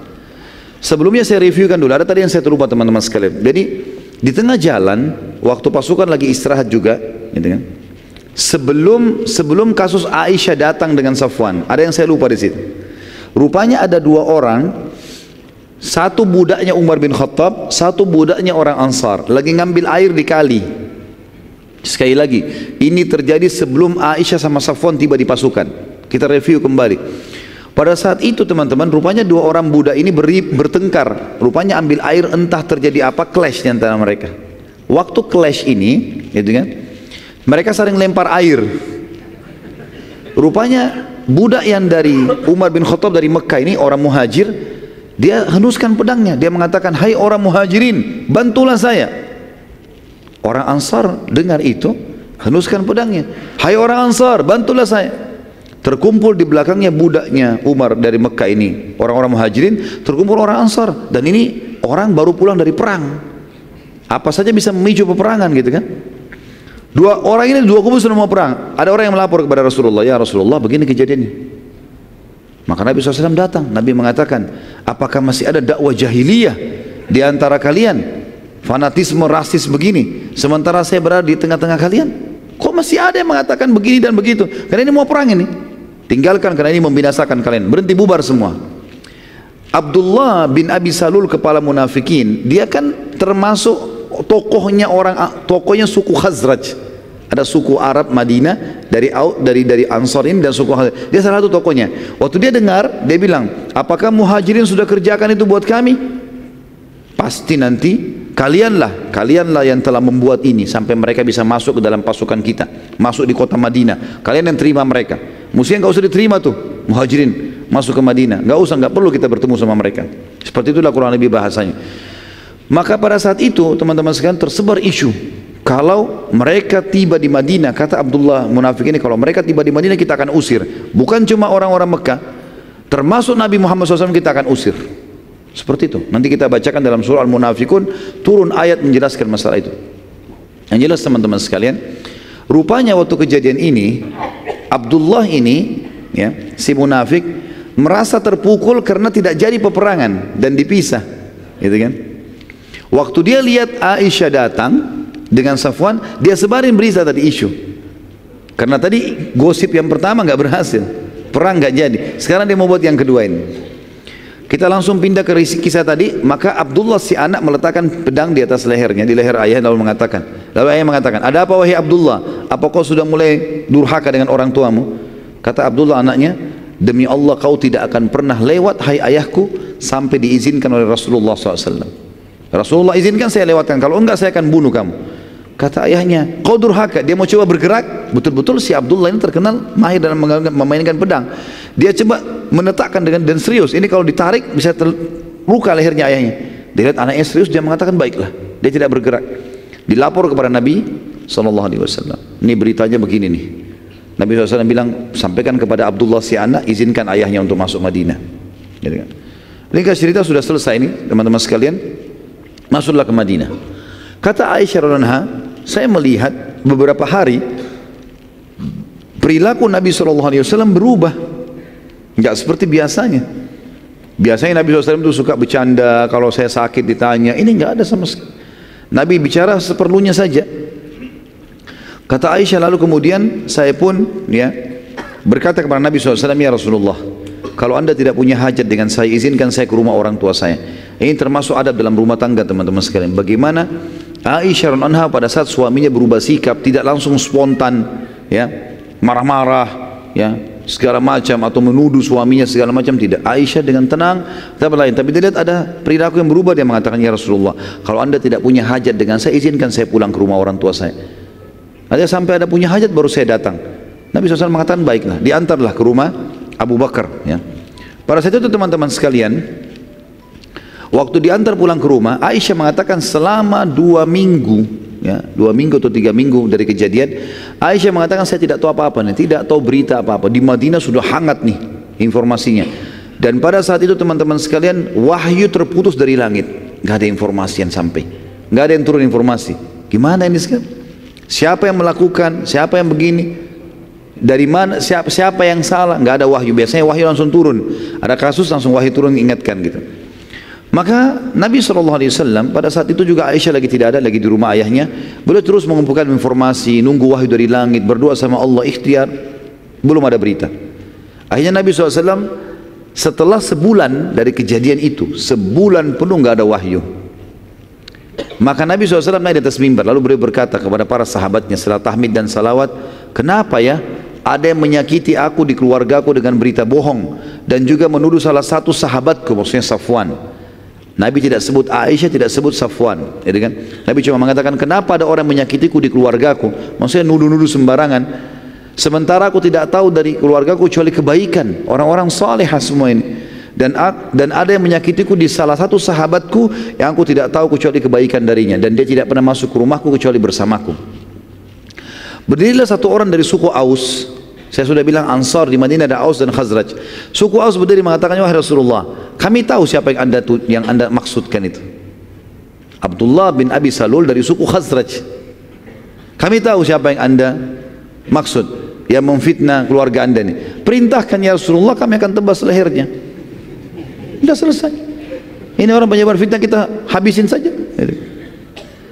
Kebetulan Abdullah bin Ubay bin Salul, pemimpin munafik dari suku Khazraj, suku yang satunya. Dan Aus dan Khazraj dulu sebelum Islam sering berperang, sering berperang. Maka berdiri Sa'ad ibn Ubadah, kebetulan Sa'ad ibn Ubadah dari suku Khazraj. Lalu dia berdiri, dia mengatakan, dia tunjuk orang Aus tadi, sahabat dari Aus, ya. Demi Allah kau tidak katakan itu kecuali karena kau tahu dia dari suku kami. Kita sama-sama tahu siapa yang buat salah ini. Tapi kau ucapkan itu mau nebas lehernya karena kau tahu dari suku kami. Kalau dari sukumu kau pasti akan diam.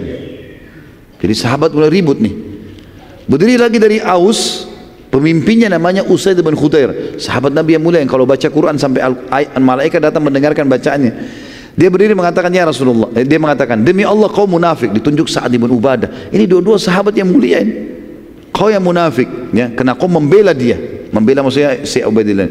Maka hampir terjadi peperangan bersitegang di masjid. Nabi SAW tidak melihat tidak ada solusinya ini. Maka beliau pun turun dari mimbar mengatakan sudah bubar, nggak ada masalah, kita tidak bahas lagi, bubarlah. Akhirnya Nabi SAW mengambil sebuah keputusan mutlak. Beliau akhirnya mendatangi rumah Abu Bakar setelah sebulan kejadian ini. Nah, sebelum Nabi SAW datang ke rumah, kurang lebih 3-4 hari sebelumnya, Aisyah mengatakan, saya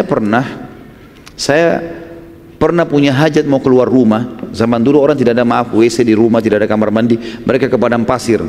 Waktu saya mau keluar hajat, ada WC umum untuk perempuan, ada buat laki-laki. Saya mau ke tempat umum, ternyata ibunya Muslih bin Abi Muslih, sepupunya Abu Bakar yang tadi kita ceritakan diputuskan nafkahnya itu lewat, dan dia tahu kalau anaknya ini Muslim yang menyebarkan isu, yang menyebarkan berita yang tentang fitnahnya Aisyah. Maka ibunya Muslim gemetar lewat di sebelahnya Aisyah. Aisyah sambil santai jalan. Kemudian tiba-tiba pada saat dia keinjak kain bajunya ibunya Muslim, pas dia mau jatuh dia mengatakan, habislah hidupnya Muslim. Seperti itulah bahasanya. Kata Aisyah, kenapa anda mendoakan anak anda buruk? Kata ibunya Muslim, apa anda tidak tahu hai Aisyah apa yang Muslim sudah katakan tentang anda? Kata Aisyah, tidak, saya nggak tahu sama sekali, saya nggak ngerti apa-apa. Akhirnya ibunya Muslim ceritakan, telah tersebar berita waktu kau diunta sama Safwan, kau datang di pasukan katanya kau berzina dan panjang lebar diceritain. Kata Aisyah, pada saat itu hajat saya hilang, udah nggak ada keinginan lagi mau ke WC, mau kan nggak ada lagi, karena selama ini nggak tahu beritanya kan, nggak tahu. Dia bilang, saya pun pulang ke rumah, yang saya kerjakan cuma menangis. Selama berapa hari itu menangis terus, udah nggak bisa ngomong apa-apa. Terasa tulang-tulang saya lemah, saya terasa jadi fitnah besar ya, gitu. Maka sampai datanglah Nabi SAW ke rumah Aisyah setelah mengumpulkan dari sahabat di masjid.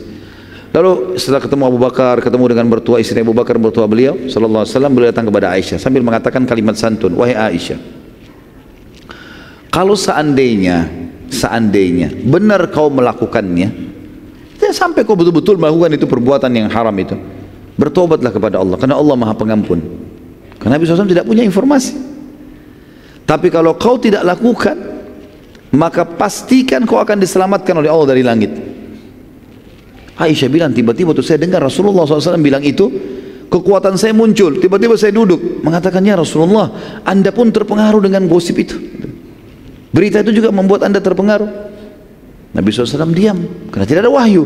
Nabi kan juga bukan menuduh, Nabi bilang, kalau kau salah, taubat. Kalau tidak, yakinlah Allah akan tolong. Bijaksana sekali. Maka Aisyah mengatakan, saya menghadap ke ayah saya lalu berkata, hai ayahku, jawab Rasulullah SAW. Jangan diam, beritahukan. Kata Abu Bakar apa? Saya tidak tahu, saya harus jawab apa anakku. Mau bilang apa saya nggak tahu. Kalau Rasulullah aja tidak tahu, apalagi saya. Aisyah, bayangkan kalau di posisi kita pada saat kita di situ bagaimana itu?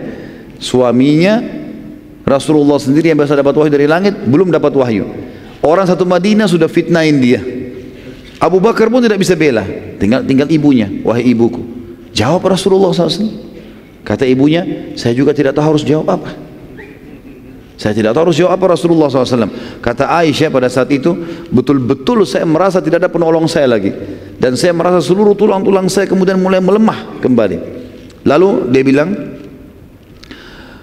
demi Allah ya Rasulullah, aku tidak akan taubat karena aku tidak melakukannya. Gitu kan. Dan aku hanya akan mengucapkan, saking bingungnya Aisyah sampai dia lupa namanya Nabi Yakub alaihissalam. Kan Nabi Yakub alaihissalam waktu Yusuf hilang, dia mengatakan dalam ayat, innama ashku bathi wa huzni inallah, saya keluhkan kesedihan saya dan masalah saya kepada Allah. Ya, Aisyah mengatakan, saya akan mengikuti, dia lupa namanya Nabi Yakub. Berapa kali diulangi sampai dia mengatakan, hamba Allah yang saleh, bahwasanya saya akan keluhkan permasalahan saya kepada Allah gitu. Lalu tiba-tiba pada saat itu teman-teman sekalian terjadi keajaiban yang luar biasa. Rasulullah SAW berdiri, pergi ke sudut rumah Abu Bakar, lalu kemudian duduk, dan ini tanda-tanda beliau menerima wahyu. Setelah sebulan tidak ada wahyu sama sekali. Nabi SAW duduk, Abu Bakar tahu wahyu sedang datang, maka Abu Bakar mengambil selimut menutupi badan Nabi SAW sampai selesai. Maka Nabi SAW mengatakan, berdiri, terimalah berita gembira wahai Aisyah, Allah telah menurunkan pembebasanmu dari langit. Turun ayat menjelaskan kalau kau tidak zina. Gitu kan? Maka Abu Bakar dengan gembira, Abu Bakar waktu itu bimbang kan? Dia bingung. Waktu Nabi SAW masuk pertama di rumah, dia takut jangan sampai anaknya betul-betul. Waktu turun wahyu, Abu Bakar bilang, saya takut jangan sampai ayat betul-betul membenarkan itu terjadi. Jadi bimbang sebagai seorang ayah, terjadi atau enggak nih. Maka waktu Nabi sampaikan, kau bebas ya Aisyah, kata Abu Bakar, alhamdulillah wahai Aisyah, berterima kasih pada Nabi SAW. Kata Aisyah, saya tidak mau terima kasih pada Nabi. Saya akan terima kasih kepada Allah yang telah membebaskan saya gitu.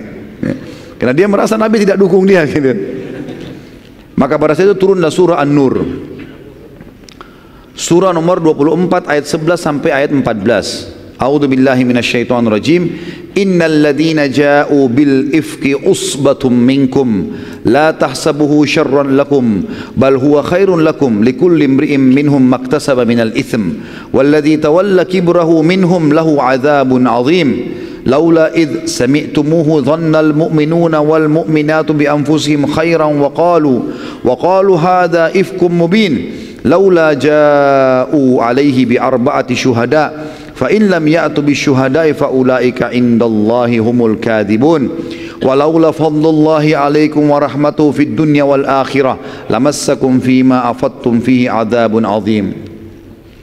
Sesungguhnya orang-orang yang membawa berita bohong itu adalah dari golongan kamu juga, dari muslimin. Janganlah kamu mengira bahwasanya berita bohong itu buruk buat kamu.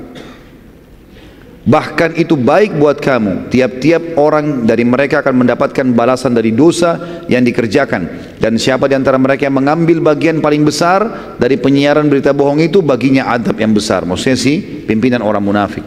Ayat 12. Mengapa di waktu kalian mendengarkan berita bohong itu, orang-orang mukmin dan mukminah tidak menyangka baik terhadap diri mereka sendiri? Dan mengapa mereka tidak berkata, ini adalah suatu berita bohong yang nyata? Khusus ayat 12 ini teman-teman turun kepada seorang sahabat namanya Abu Ayyub al-Ansari radhiyallahu anhu bersama istrinya. Waktu itu tersebar gosip fitnahnya, ya, zinanya Aisyah, maka sempat istrinya Abu Ayyub bertanya, wahai Abu Ayyub, bagaimana pendapatmu tentang gosip itu, tentang berita itu? Kata Abu Ayyub, wahai istriku, kira-kira menurut kamu siapa yang lebih baik, kamu atau Aisyah? Dia mengatakan Aisyah. Ketahuilah bahwasanya Safwan lebih baik daripada aku dan Aisyah lebih baik daripada kamu. Tidak mungkin. Lalu sebelumnya gini, Abu Ayyub bilang begini, wahai istriku, apa kau kira-kira bisa berzina enggak? Kira-kira dalam kondisi imanmu sekarang, kau bisa selingkuh enggak? Dia bilang tidak. Terus kata Abu Ayyub, kalau saya kira-kira bisa selingkuh enggak menurut kamu? Dia bilang tidak mungkin. Dengan keimananmu enggak mungkin. Lalu kata Abu Ayyub, Safwan lebih baik daripada saya dan Aisyah lebih baik daripada kamu. Berarti tidak mungkin mereka berzina. Seperti itulah. Maka ayat ini turun menjelaskan. Kata Allah SWT, mengapa di waktu ya mendengar berita bohong itu orang-orang mukmin dan mukminah tidak bersangka baik pada diri mereka sendiri, dan kenapa mereka tidak berkata ini adalah suatu berita bohong yang nyata. Jadi kalau ada gosip tentang seorang tokoh muslim dan itu bohong, kita harus bantah, nggak boleh diam, jangan ikut-ikutan gosipin, gitu kan. Ayat 13, mengapa mereka yang menuduh itu tidak mendatangkan 4 orang saksi yang mengatakan Aisyah zina sama Safwan? Datangkan 4 orang saksi. Harus syaratnya dalam Islam, kalau orang menuduh orang zina harus 4 orang saksi, 4-empatnya menyaksikan tempat yang sama, baju yang sama, waktu yang sama. Kalau yang satu lihat pagi, yang satu lihat malam, nggak jadi. Yang bawa jadi saksi kalau cuma 3 orang atau 2 orang dicambuk mereka. Nggak bisa, harus 4 saksi.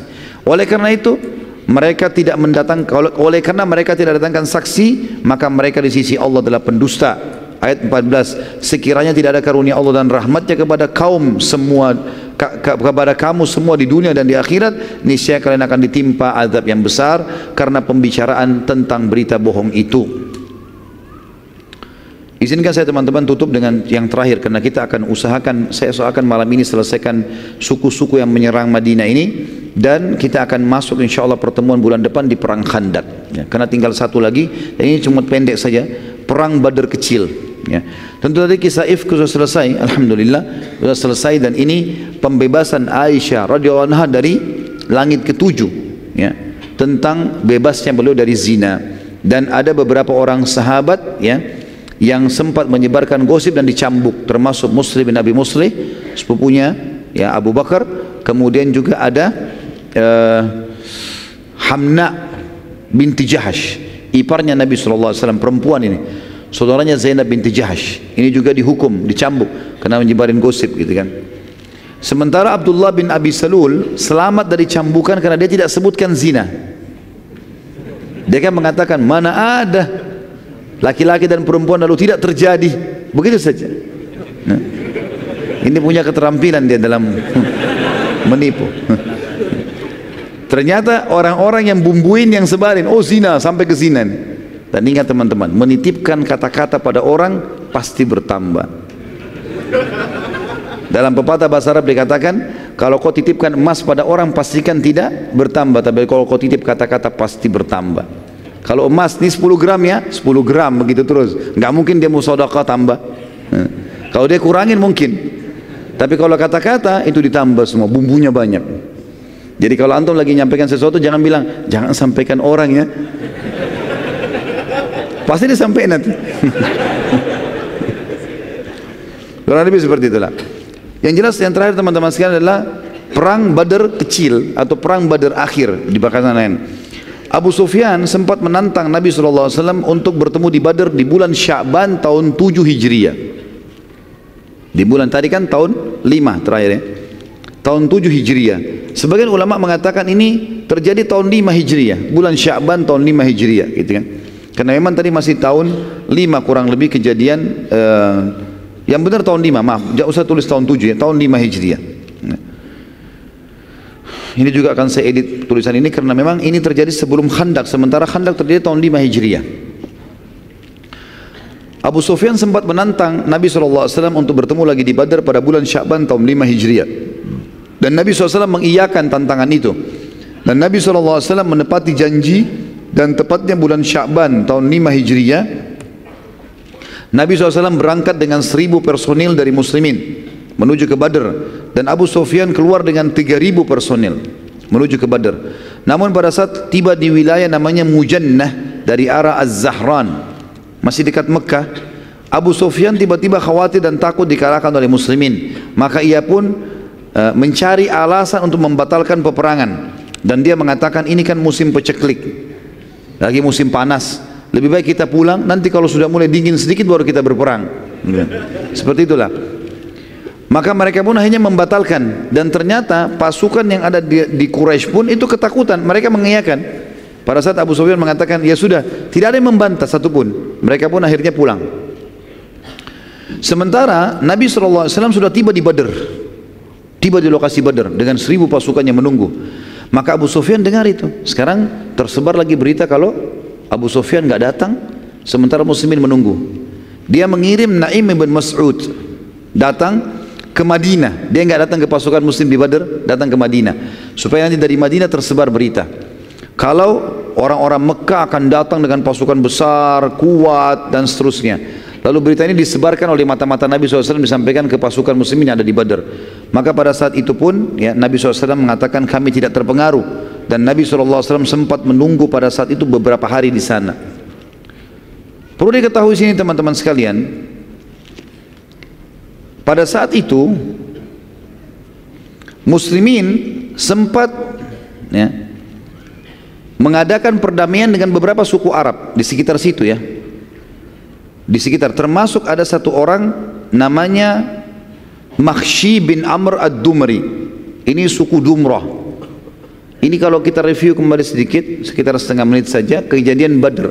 Waktu Abu Sufyan mau lewat ya, setiap kali kafilahnya lewat, bukan Abu Sufyan, setiap kafilah Quraisy mau lewat dan ditahan oleh Nabi awal hijrah, tahun-tahun pertama hijrah sebelum perang Badr, selalu suku ini ikut campur, mengatakan hai Muhammad, tidak boleh perang di wilayahku, tidak boleh perang di wilayahku. Ini orangnya nih, namanya dia Makhshi bin Amr ad-Dumari, dari suku Dumrah ya.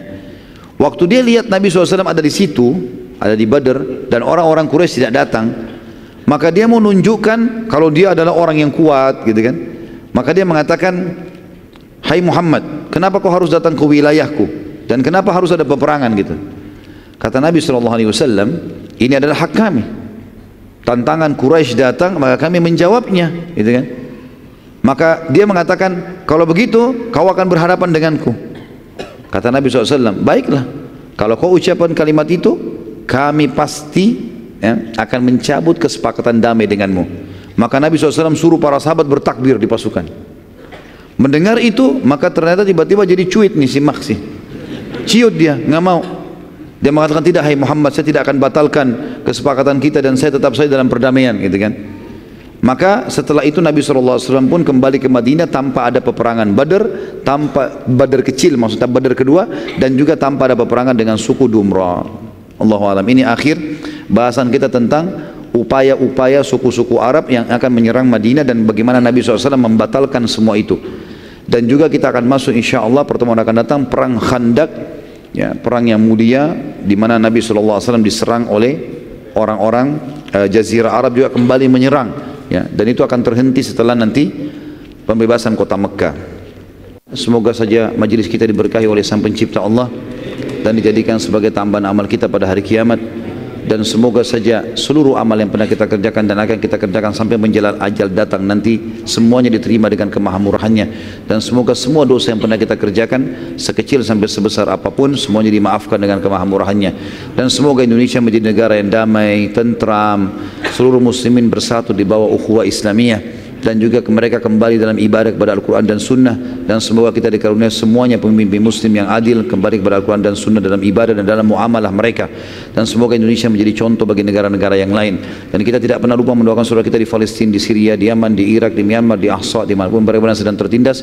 Semoga Allah ikhlaskan niat mereka, terima para syuhada mereka, mulakan Islam di tangan mereka dan tangan kita semua, dan semoga Allah partisipasikan kita bersama mereka di pahala, baik dengan doa, dengan harta, juga dengan jiwa kita. Dan semoga Allah dengan kemahamurahannya menyatukan kita semua di surga firdausnya tanpa hisab, sebagaimana yang selalu kita di majlis ilmu yang mulia ini. Kalau ada benar dari Allah, kalau saudara saya mohon dimaafkan. Subhanakallahumma wa bihamdika asyhadu an la ilaha illa anta astaghfiruka wa atubu ilaik. Wassalamualaikum warahmatullahi wabarakatuh.